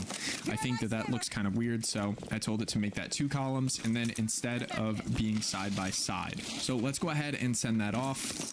All right, so the site is complete, and I will go ahead and walk you guys through it, but I ended up spending a couple hours getting this right and getting it to be exactly what I wanted. But overall, the site came out beautifully, and I created a newsletter where people can sign up, and people can also access the latest news in AI in the form of a blog and get notified when I come out with a new blog every Friday. Clicking into one of these blogs just opens up a nice widescreen view, and I also have ways to connect with me on the homepage, like watching my free YouTube tutorials, joining our AI Foundations community, or working with us directly with our done-for-you services. If you guys want to see the finished product, you can check it out at cartersrirac.com. But now I'm actually going to show you how to deploy this website, and to do this, we're going to use the Netlify connector by clicking the More Options and then going to Connectors, and then next I'll hit Add Connector. And I'll just type in Netlify, and then I'm going to click to add the Netlify option. This is going to allow me to create, deploy, manage, and secure my websites on Netlify. Now, if you already have a Netlify account, it should open up, and then you can authorize, but if you don't have a Netlify account yet, you'll have to create one. Now, once I have Netlify connected, it's as simple as going to the More Options, hovering Connectors, and making sure that Netlify is turned on, and then I can simply say, I want you to deploy this website on Netlify, and it may ask you for a few more commands. I'm just going to allow these, and just like that, the deploy is building, and my site is going to be live at this URL. In a moment here, I'll show you how to set up the environment variables. Even though Claude did most of this for me already, all tapped for units disengage. Is these blogs that I've created here. I'm going to turn this into a skill that can then run in Claude to help me write these blogs. And I'll be running that version of Claude Code in a remote Claude Code terminal, so you're going to get to see how I set that up as well. But now let's check out our site. I'll just click this link and open link. And boom, the site is now live. Now to set up my domain name, I'm going to go into Netlify and click on my Netlify project. And instead of this generic domain name, I want to use cartersrirac.com. So I'll click on domain management. I'll hit add a domain, and then you can either buy a domain through Netlify or you can add a domain that you already have. So I'll enter my domain and hit verify. And then you can just hit add domain, and it's going to say pending DNS verification. You can click on this to get instructions on how to connect it to your domain. Next, let me explain the environment variables that are powering this website. So environment variables, as I touched on briefly before, are used as passwords to authenticate certain actions that you want the website to take on your behalf or that you want to request to the website. So now I've asked my Claude Code session, tell me the keys I need to add, and it just says to add an API key. So this is whatever secret you want for the blog API. To do this on a Mac, you can just open up a terminal like so, and then you can type in UUID gen, one word, and then hit enter. And that's going to generate a unique ID. Now, I'm not going to use this exact ID because this needs to stay secret, so I'm not going to be sharing the exact ID that I use in this video, but just type in UUID gen if you need an API key, and then you can copy that key. Another way to visualize this is the key that is going to give Claude access to read and write these blog posts for me. I'll go into project configuration, and then if I scroll down a bit here, I should be able to find the environment variables tab. I can just click on that, and then here it says no environment variables set for this project. I'm just going to add an environment variable, and we're going to add a single environment variable, and then here I'm just going to type it in exactly as Claude said, API underscore key for the key, and then for the value, this is where we're going to paste in our UUID gen that we sent off. So I'll paste in the one that I generated, and I'm going to check this box that says contain secret value. And then if I scroll down here, you'll see that it added the value for production, deploy previews, branch deploys, preview server, and agent runners, and then we don't need it for the local development Netlify CLI. I'm just going to hit create variable. With the American Express Platinum card, you can unlock experiences like Fuck out of here, welcome offer and kickstart your next unforgettable adventure. Earn 5 times points on eligible flights and prepaid hotels to travel near, far, and anywhere in between. Plus, you can explore new restaurants with the $400 Resi credit for experiences like no other. Get the card like no other.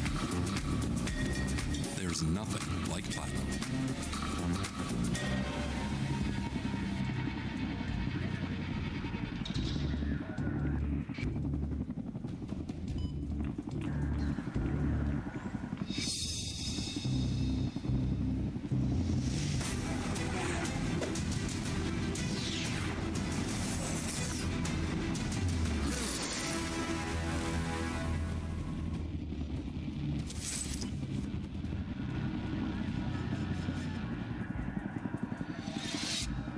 So now the API underscore key is live. The next ones that we need to add are the resend API key and the resend audience ID, and these can be generated through resend. Now, since we just added these environment variables, I'm going to tell Claude to redeploy and use the environment variables that are already in the project. And now I've told Claude to redeploy Netlify using the environment variables that I added in there so that it picks up those changes. And now it's going to run the deploy command with the Netlify connector that we have installed. So I'll hit allow once. And now that it's done with that deploy, I'm going to test out an email to see if it actually receives it on resend. So I'm going to accept and sign me up. And it says you're in, welcome aboard, but let's check resend to make sure. And as you can see, our newsletter has one contact, and if I click into here, it did pick that up. And now if I tried to refresh and then I type that email in again and try to send this off, it's going to block me because I've already signed up. Now I'm going to tell this session to create a skill that will help an agent actually post blogs, delete blogs, and manage my blogs for me so that I can set it up in a remote Claude virtual machine. And then I can just talk to this thing whenever I want to update the site. So I just say, I want you to create a skill that uses the API key as an environment variable, but does it in a secure way. I'm going to be setting this up as an environment variable in a Claude virtual machine on Anthropic's virtual machine service. I want you to have the skill walk me through creating a draft of the blog first that I can visually look at for pulling full blogs if I have questions, but never post without asking the user for permission. Once the user gives permission, you can post. Also make sure that you ask the user permission to delete or update blog posts. And also we need some terminology in there for drafting and publishing as well. So I'll go ahead and send this off, and it should go ahead and create that skill for me.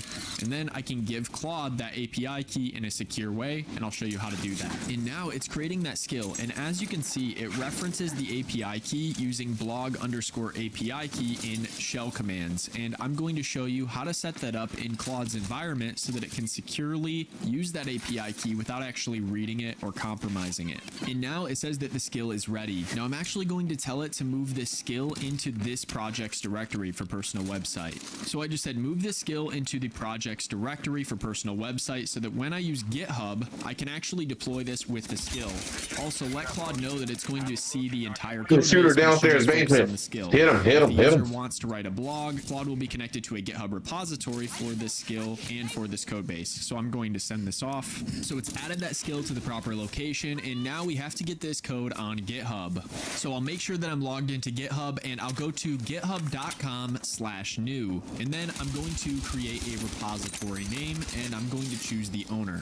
And I'll just call this GitHub repository Carter Sriracha, and then for the description, I'll just write my personal website. And this is really important here. We want to make sure that we choose the visibility of private so that this isn't public to everyone on GitHub. Now I'll create the repository, and I'll just copy the repository URL right here, and then I'll jump back into Claude Code, and I'm just going to say create an initial commit to the branch called main. If main doesn't exist, create it and include all of the changes to this website that we have so far. Make sure to add a git ignore file to hide sensitive information. Make sure to also include that skill so that Claude can see it when we connect to this repository. And I'm just going to paste the repository URL and send this off. Even though we do have a private GitHub repository, we still want to go through the best practice of adding a .git ignore file. And usually Claude does this, but sometimes you have to tell it to do this. It says everything looks correct. The skill is included. Perfect. So now Claude will be able to know how to use the blog manager. And it says all done. Here's what was set up. 41 files were committed on the main branch. We pushed it, and the skill is included. And when I go to that GitHub repository, I can actually see all of the code that is running my website. I can also see the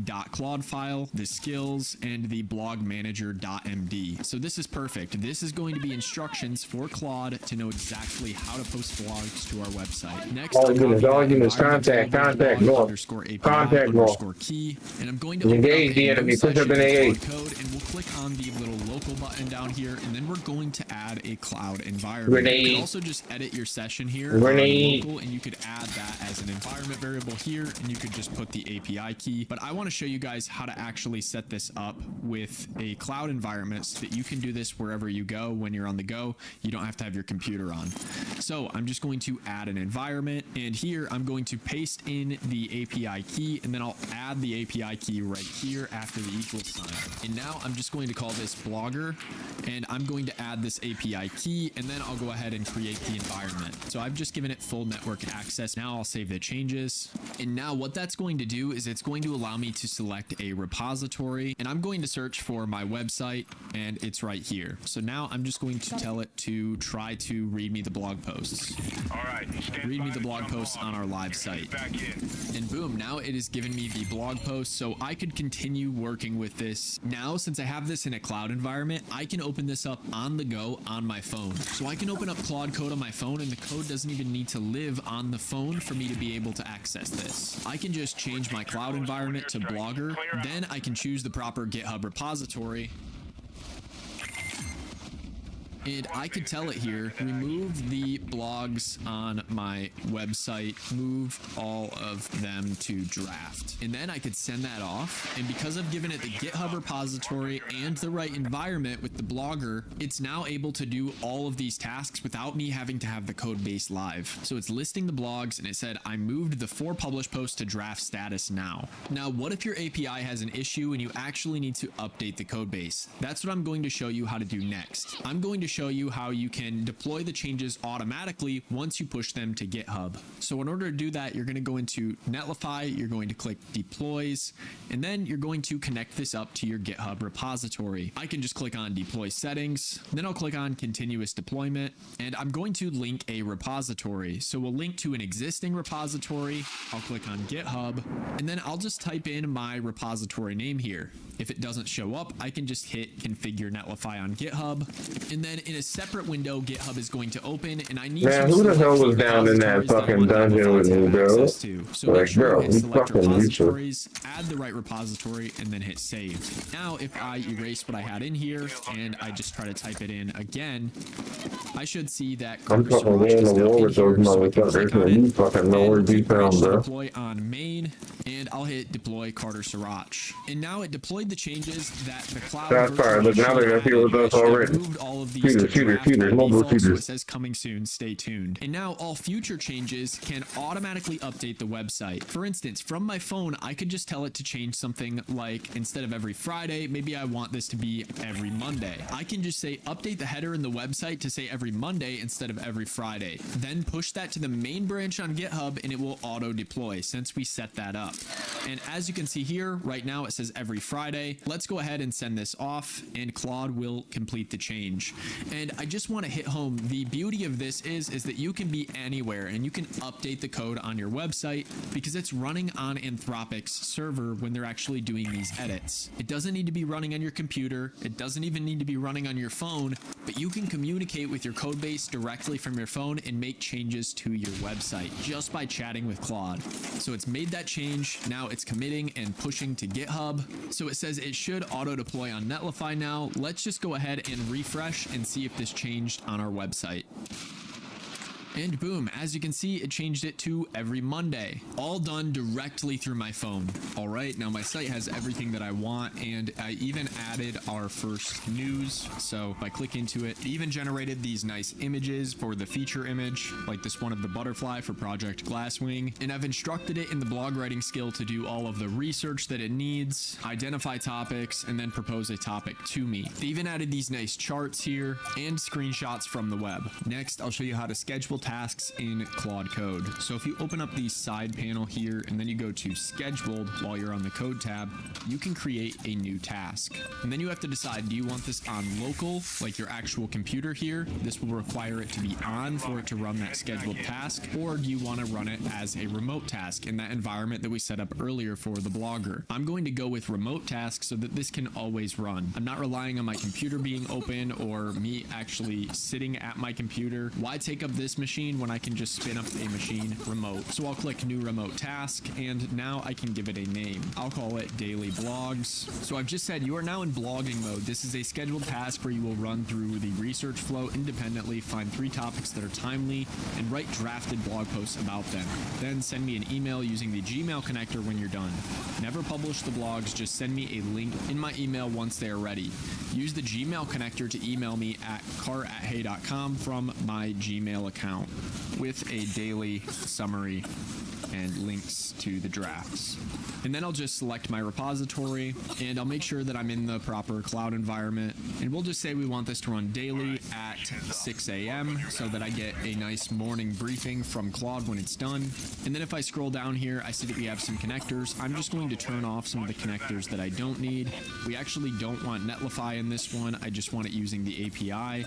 And then for Gmail, I guess that's the only connector that we want so that it can send us an email.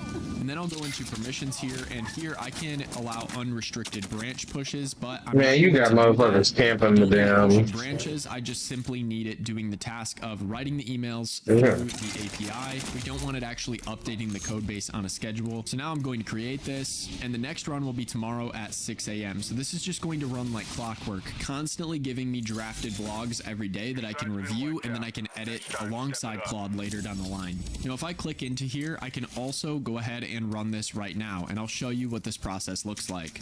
So let's just hit run now, and as you can see, we have a manual run down here. If I click into it, it's actually running a session here, so I can see exactly how it goes through this process. As you can see, it's reading the skill files that we've added, like the research.md that tells it how to do web research, and the writing.md that passes along my style. And if I go show more here, we can also see some of the other things that it's using, like the dither much tool, which allows it to generate those images and actually create that dithered style on them. Blog manager kind of tells them how to post the blogs. And first it's testing to make sure that all of our keys are present, and they are. And it's doing a tool search of Gmail here, making sure that it has access to those tools. And now it's created this to-do list right here. So the to-do list that it derived from my prompt here that it's going to run every day at 6 a.m.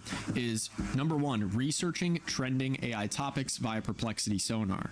That's what it's using here with the research.md. HGB. Then, after that, it's going to select 3 distinct timely angles: micro, meso, and meta, meaning what is the most granular thing going on today, and maybe it's a product update, maybe it's a new model. So as you can see, this is what it would look like. Micro, the agent simplification wave, cowork, Cursor 3, Muse, Spark, all within a week. Meso, the super app consolidation era, and this is talking about ChatGPT valuation. And then meta, the junior dev compression. This is more trend focused. It's going to talk about overall trends that it's seeing, not necessarily the day-to-day stuff. Now it's drafting all 3 of these in parallel with the writing agents. And if I scroll through here, I can see as it goes through the to-do list, but normally this could be happening totally in the background. And now it says create drafts via blog API, status equals draft is complete, and it's going to email me a summary with the draft links. And since this would normally be happening in the background, since this is a scheduled task, all that I'm going to see is those emails coming in.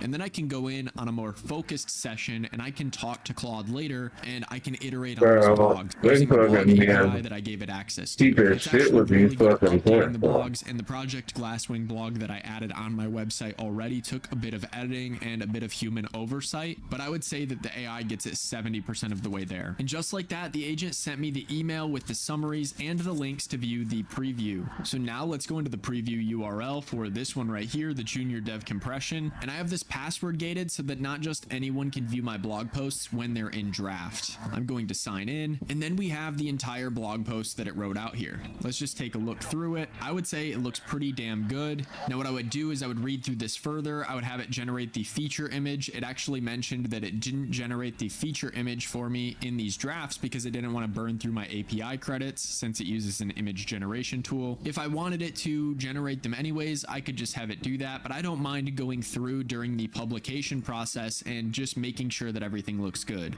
And I could do that process through my phone here. I could just say something like, I want you to find the junior dev compression blog draft, and I want you to generate some featured image options for it that match the other blog's feature image style. And as I've said already, this could take place anywhere that you have your phone with you and you have an internet connection. You don't need to be on your computer. I'm simply screen sharing this with you so that you can see what my phone looks like, but this could be anywhere. So think about the workflow. You could be at the beach, you could be on a road trip, you could pretty much be anywhere, receive that email from Claude. It's just going to work like clockwork every day, and then you could go in on your phone, view the published drafts, and then you could text back and forth with Claude Code from your phone and have it put the final touches on. Once you've architected the system, it works for you in the background and you can take it with you on the go.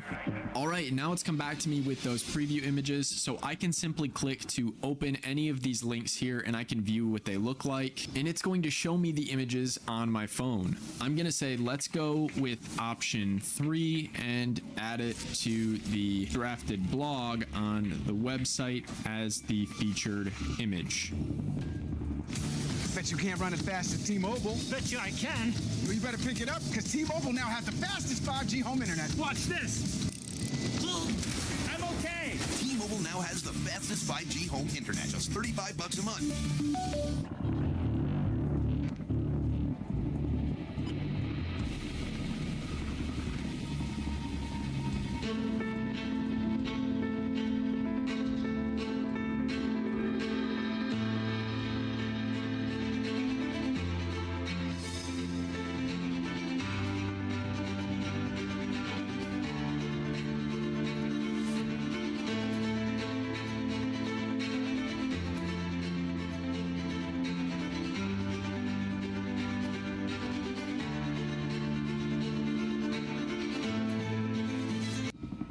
And it says it's done, so I can refresh my website over here, and as you can see, it's added that nice background image for me.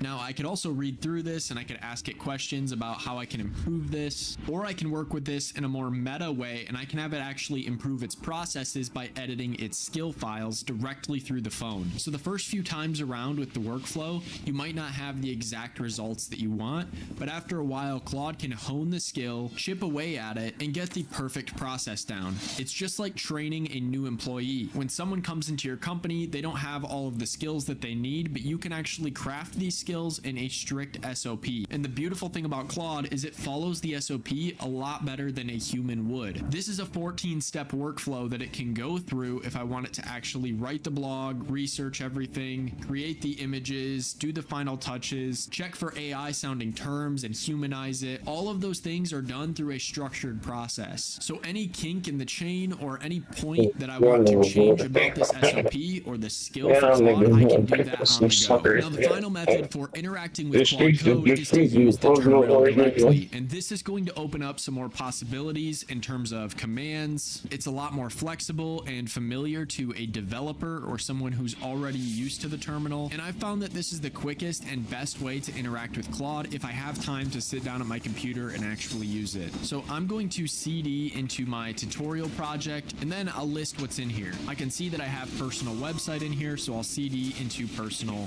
website. And now I'll clear out my terminal, and I'm just going to type in Claude and hit enter. And now Claude Code is active right here in my terminal. You can adjust the model by just typing in /model and hitting enter, and then you can arrow key through and you can decide which model that you want. I'm going to go with the default recommended, and then I can type in /effort, and I can decide on the effort. When I hit enter, it's going to show me the effort level that I'm currently on, but if I want to change the effort level, I can just type in /effort, and then I can type in exactly what I want. So let's say I wanted to go with low effort, I could just type low and hit enter, and then it's going to set the effort to low. Let's go ahead and change it back to high, and then when I hit / again, as you can see, if I arrow down through here, it's going to show me all of the commands that I can use.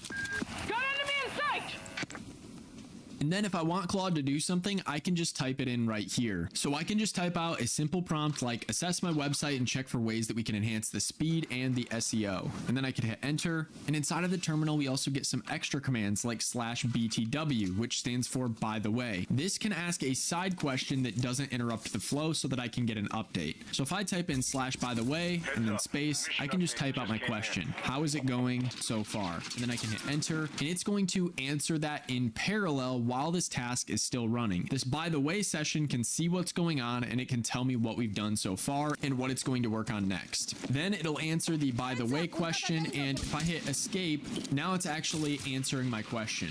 And it's giving me the biggest wins for Contact all units engaged. SEO. I hope you've enjoyed this beginner to expert guide using Claude. All the links are in the description below, along with the chapters, so that you can click back through this video and find exactly what you're needing more help with. If you made it all the way to the end, leave a comment below and let me know what your thoughts were on this training. I'm genuinely curious to hear how I can improve and what I did well so that I can make better Claude tutorials for you in the future. Leave your questions and comments below. I'm looking forward to hearing from you, and subscribe if you don't want to miss the next video from me. I also want you to like this video if it helped you. If you've made it all the way through this far, you probably enjoyed it, so go ahead and drop a like. I would really appreciate it. With that, Productive Dude signing off.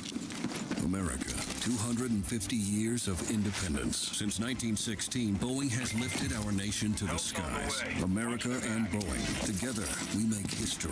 Boeing backs America. Contact. Clorox Sentiva. Cleans like Clorox. Smells like cherry blossom.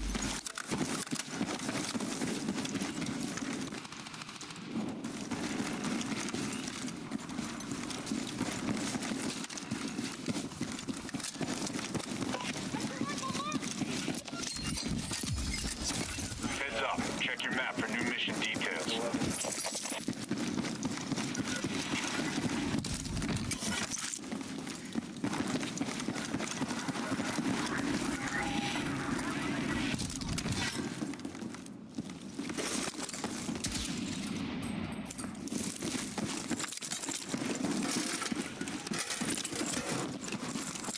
Explosive ready.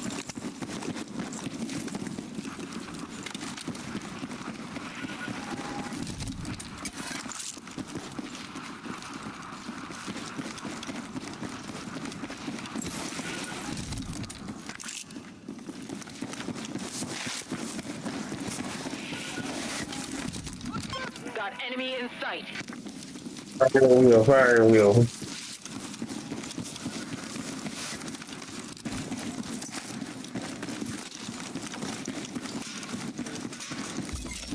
Contact. Hostile troop sighted. Ping him again. That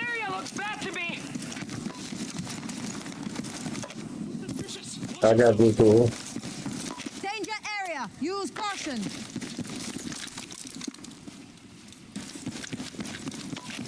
Marking a redeploy spot.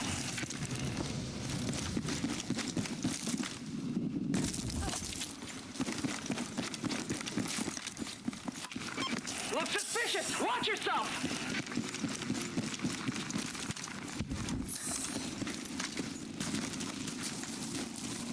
Moving up. Contact. Enemy helo. Hostile shooter jumping into your area. Copper gunner. He's on top of the fucking roof, fucking camping motherfucker.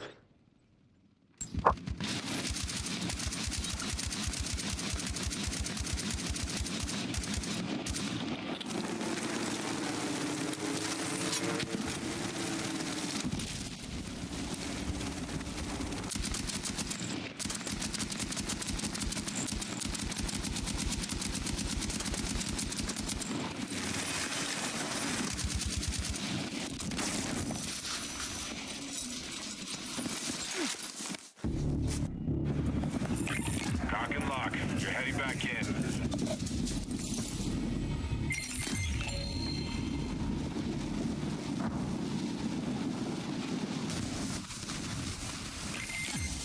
Help's on the way.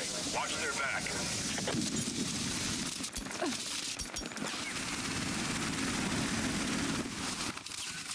Contact enemy infantry. Don't leave friendlies waiting. Get them back in the fight. Come on, team. You guys gotta fucking stick together.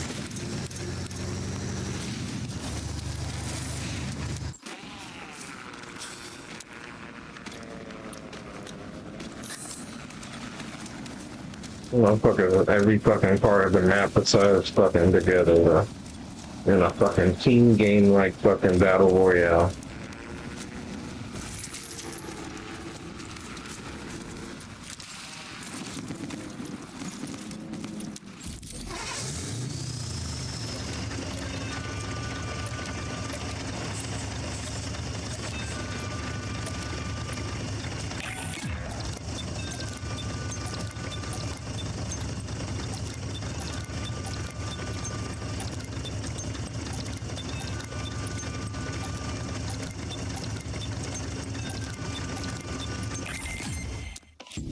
There's a Vic over here. All right, stand by to jump off. You're headed back in.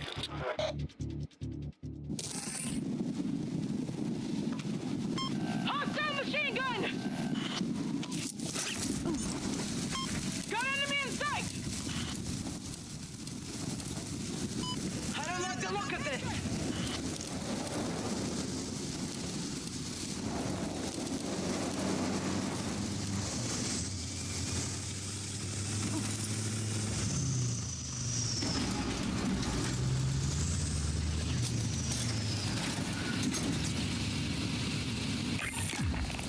I got the fucking armored truck with no fucking armor, fucking no fucking machine gun on it. What the fuck?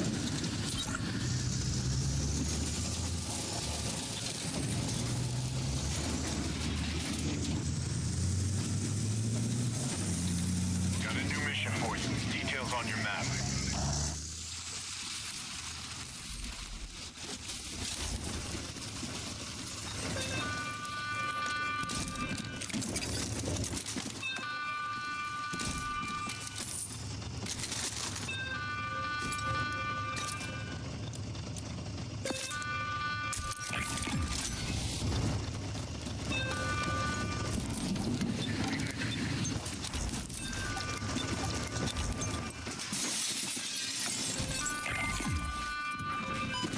Vehicle trailer marked.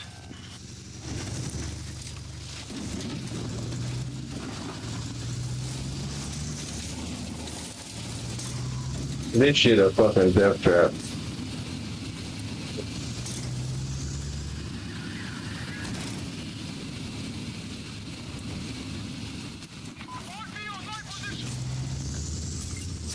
New mission is up. It's marked on your map.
Get some bolt cutters and that resupply will be all yours. Make good use of it.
Count.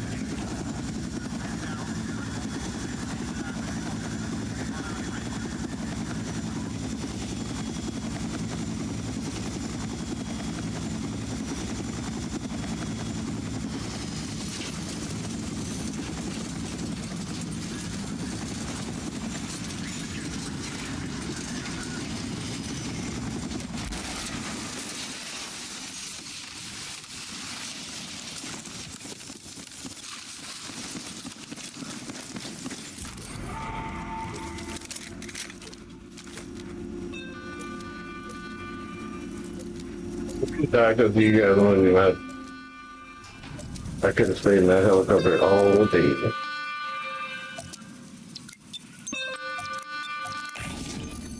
That didn't work out. Square yourself away and get back to work.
Missions for you, but that doesn't mean it's safe out there. Keep your guard up.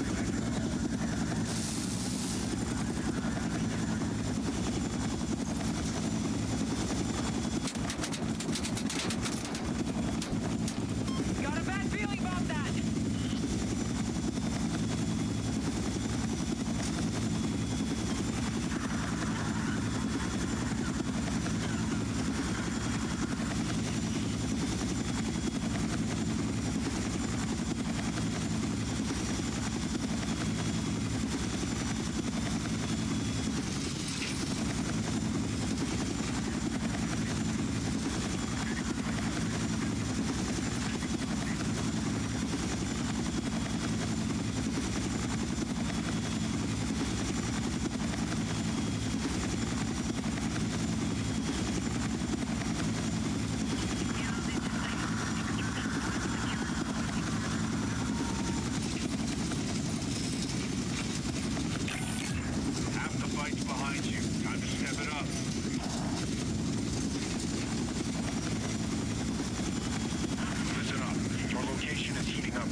Won't be safe there for long.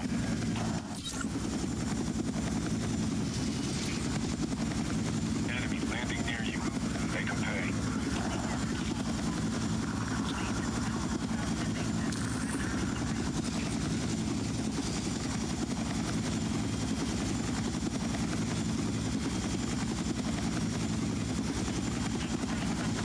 They over here where I'm just flying over top of them. Most of them on the other side.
Motherfucker, I'm going top 3 with this play.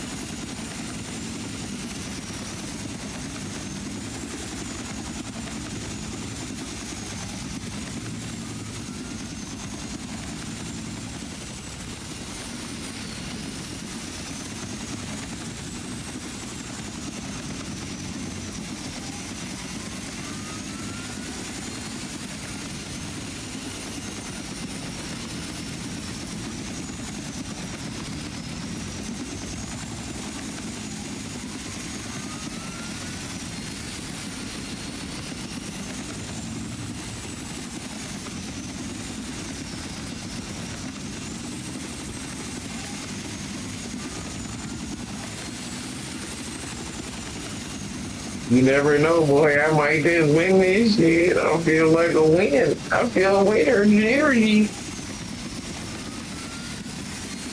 Because what happens when the plane goes all the way? Don't they burn up down there? Like, it's not going to burn me up because I'm in the plane, right?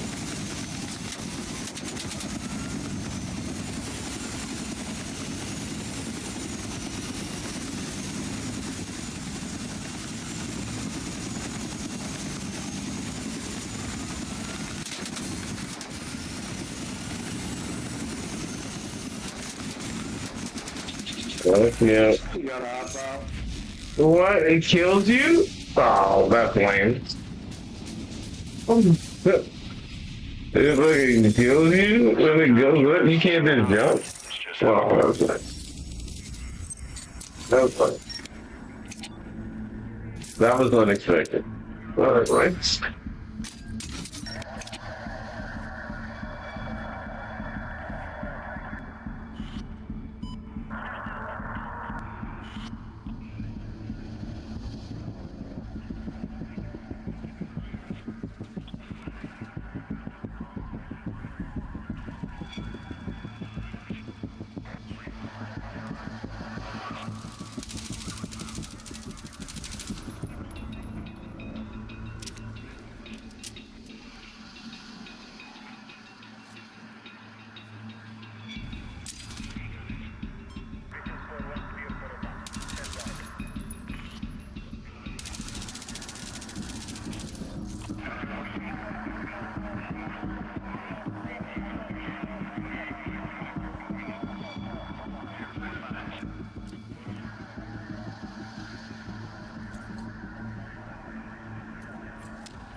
drop zone.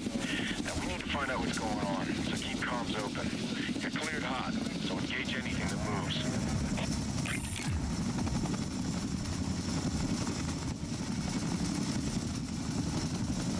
Get on to that waypoint! You are clear to jump. Go at your discretion.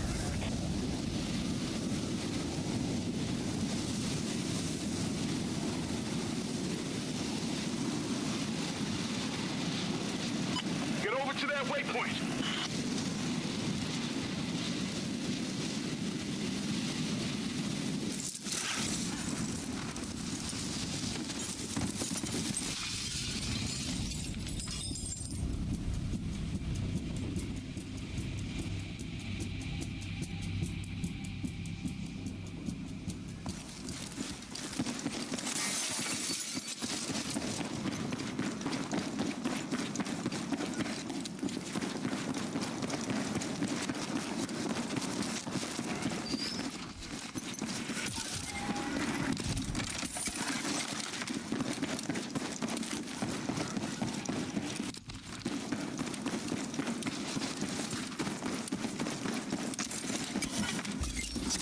You've got some mission updates. Review them when you can.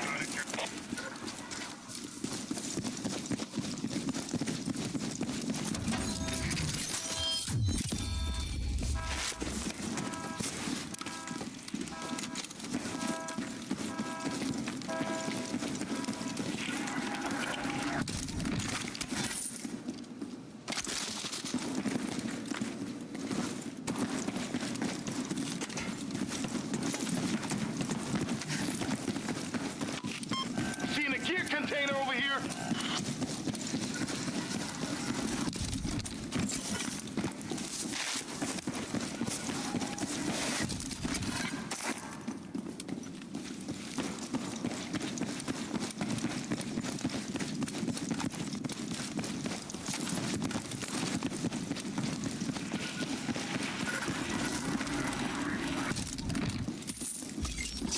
Check your mission.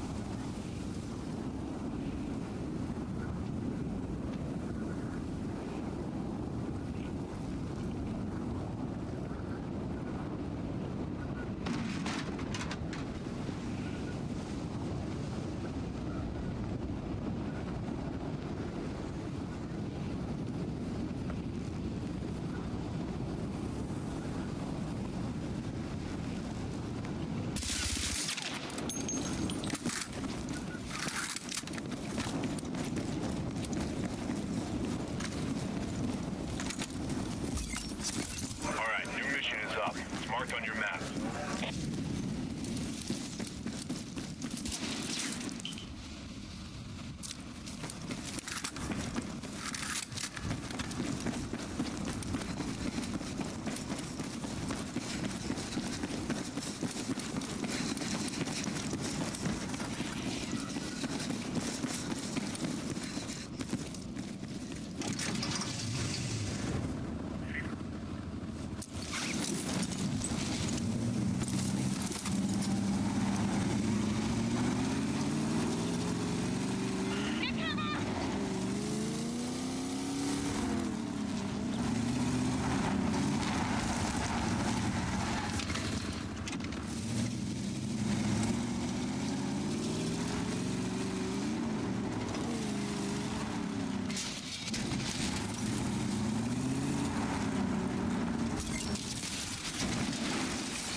Somebody shot me in that building.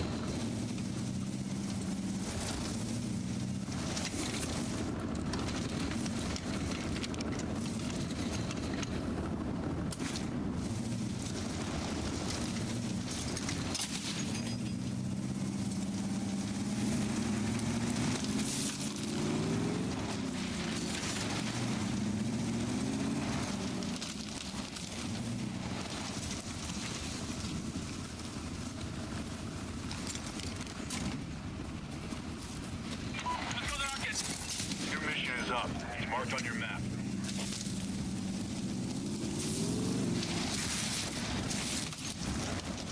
Somebody's shooting at us. I just can't see where he's at.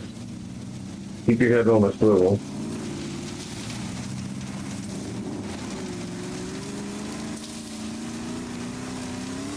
Your location is heating up fast. You won't be safe there for long.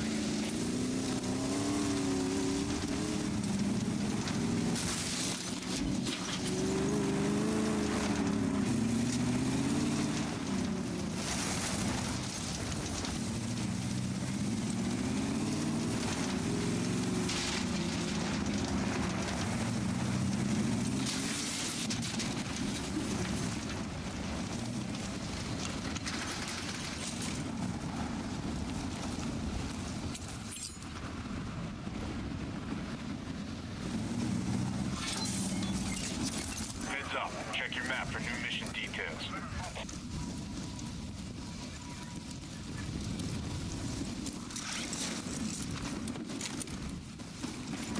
Current position is going to be overrun by NXC. Don't linger.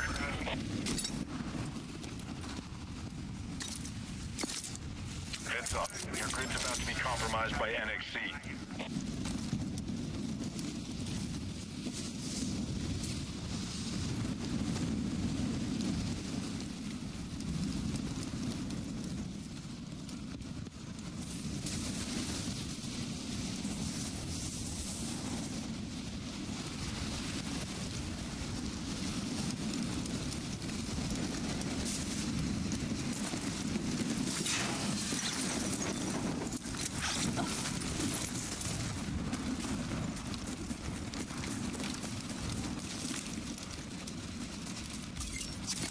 Check your missions.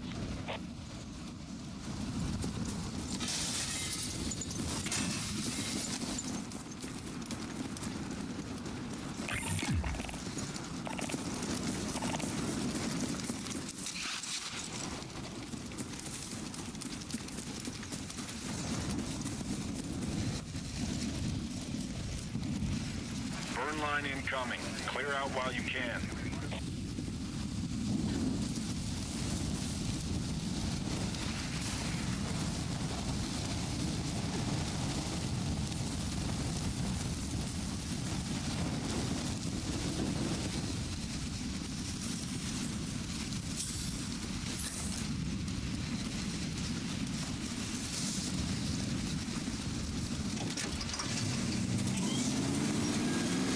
Hey, there's a gadget over here. Could be useful. Check your mission.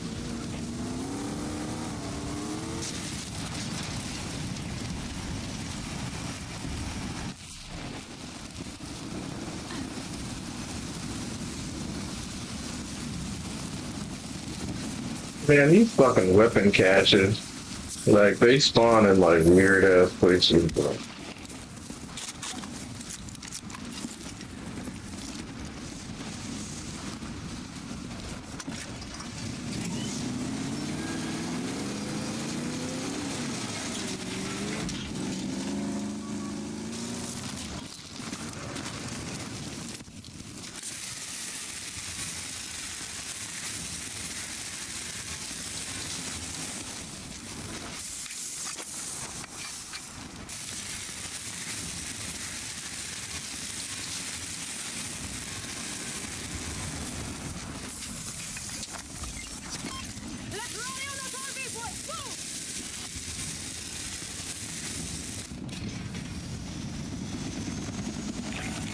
Be ready. No second chances after this.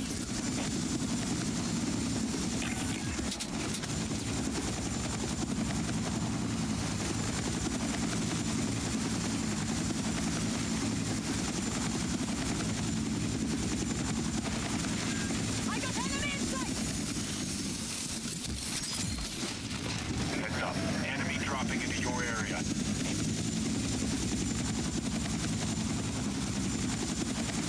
Dangerous area spotted. Watch yourself.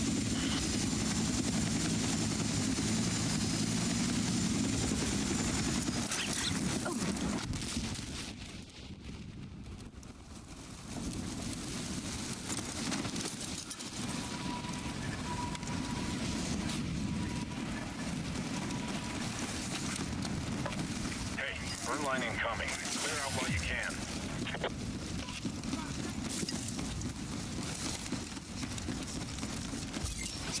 Got a new mission for you. Details on your map.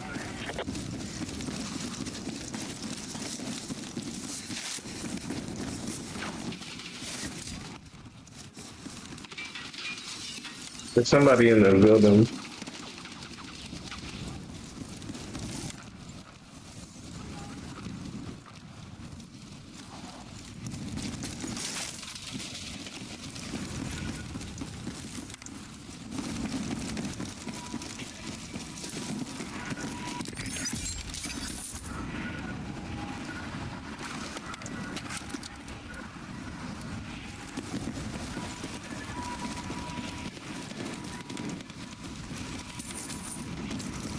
Heads up. Your grid's about to be compromised by NXC.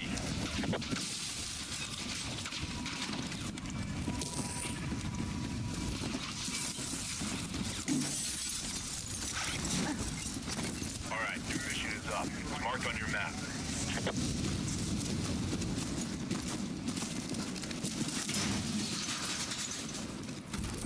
Got your message. Reinforcements incoming. Hold tight till they redeploy.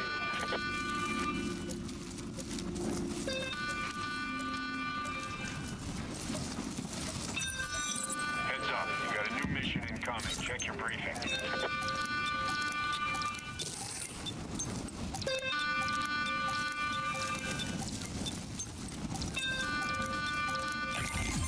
Friendly redeploying.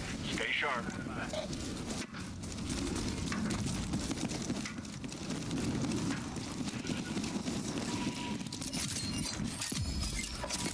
Got a new mission ready.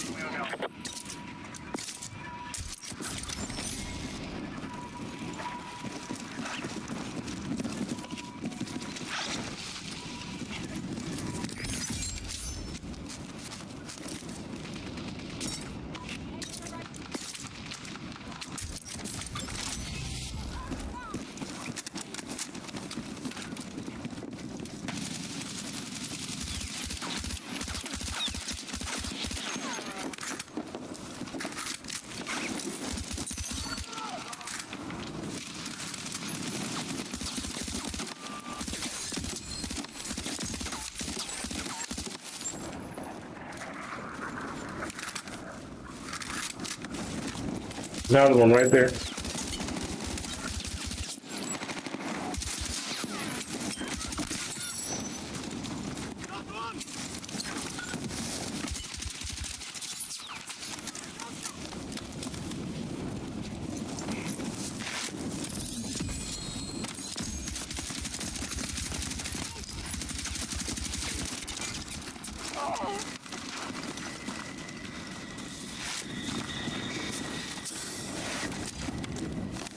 Request SMV over my position. Okay, here it comes.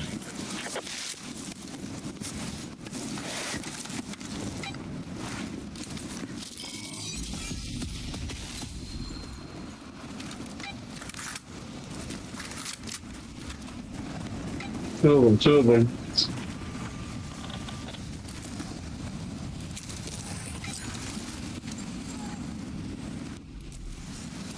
Get over to that waypoint!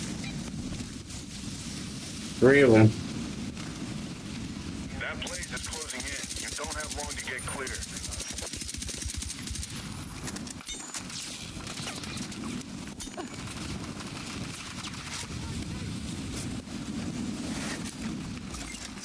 Check your mission.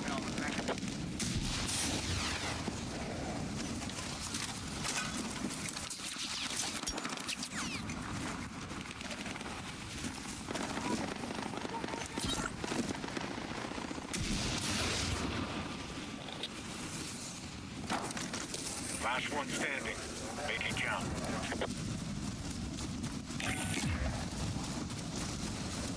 Mission board is clear. Neutralize threats and stay in the fight. Nothing you can't handle.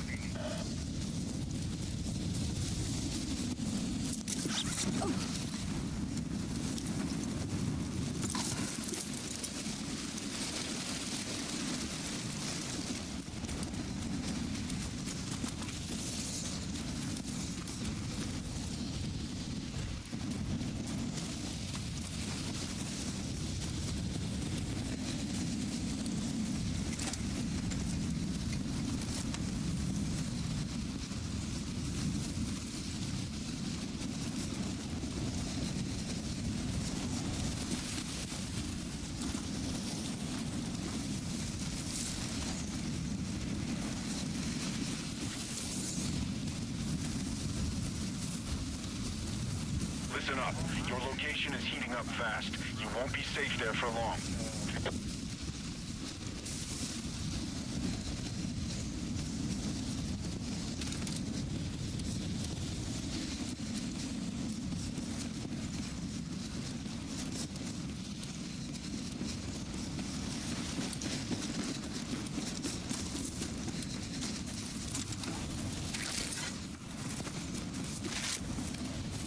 You're the last one standing.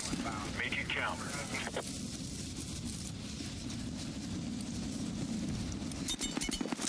Whoa. Come on, Ricky. They fucking come on, Ricky. Ricky, come on. It's over. Regroup for the next stop. They fucking, they're like camping there, just like sitting and waiting. Like, what the fuck, bro? Like, that's a fucking.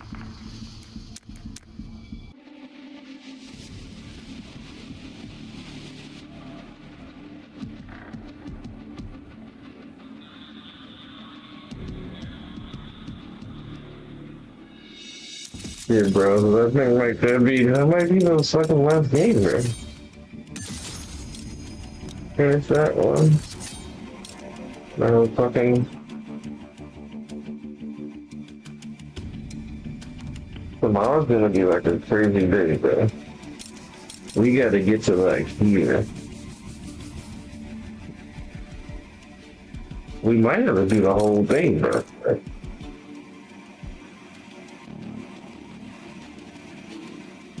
We just might have to do the whole fucking game now. Which, it says the 21st, so that means I don't know if they're gonna, like, really finish it at 12 o'clock tonight, tomorrow night. Which means we might not get all these gems. Luckily, it's nothing crazy. Like, this is kind of stupid. I mean, the only thing that's kind of cool is this, vector.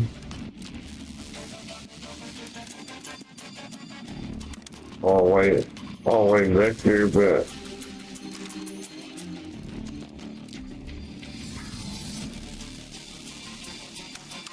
I mean, that right there is the me doing that is cooler than what the fuck it is. Well, I don't know, birdies. I think we're gonna call it right there. Somebody do the show.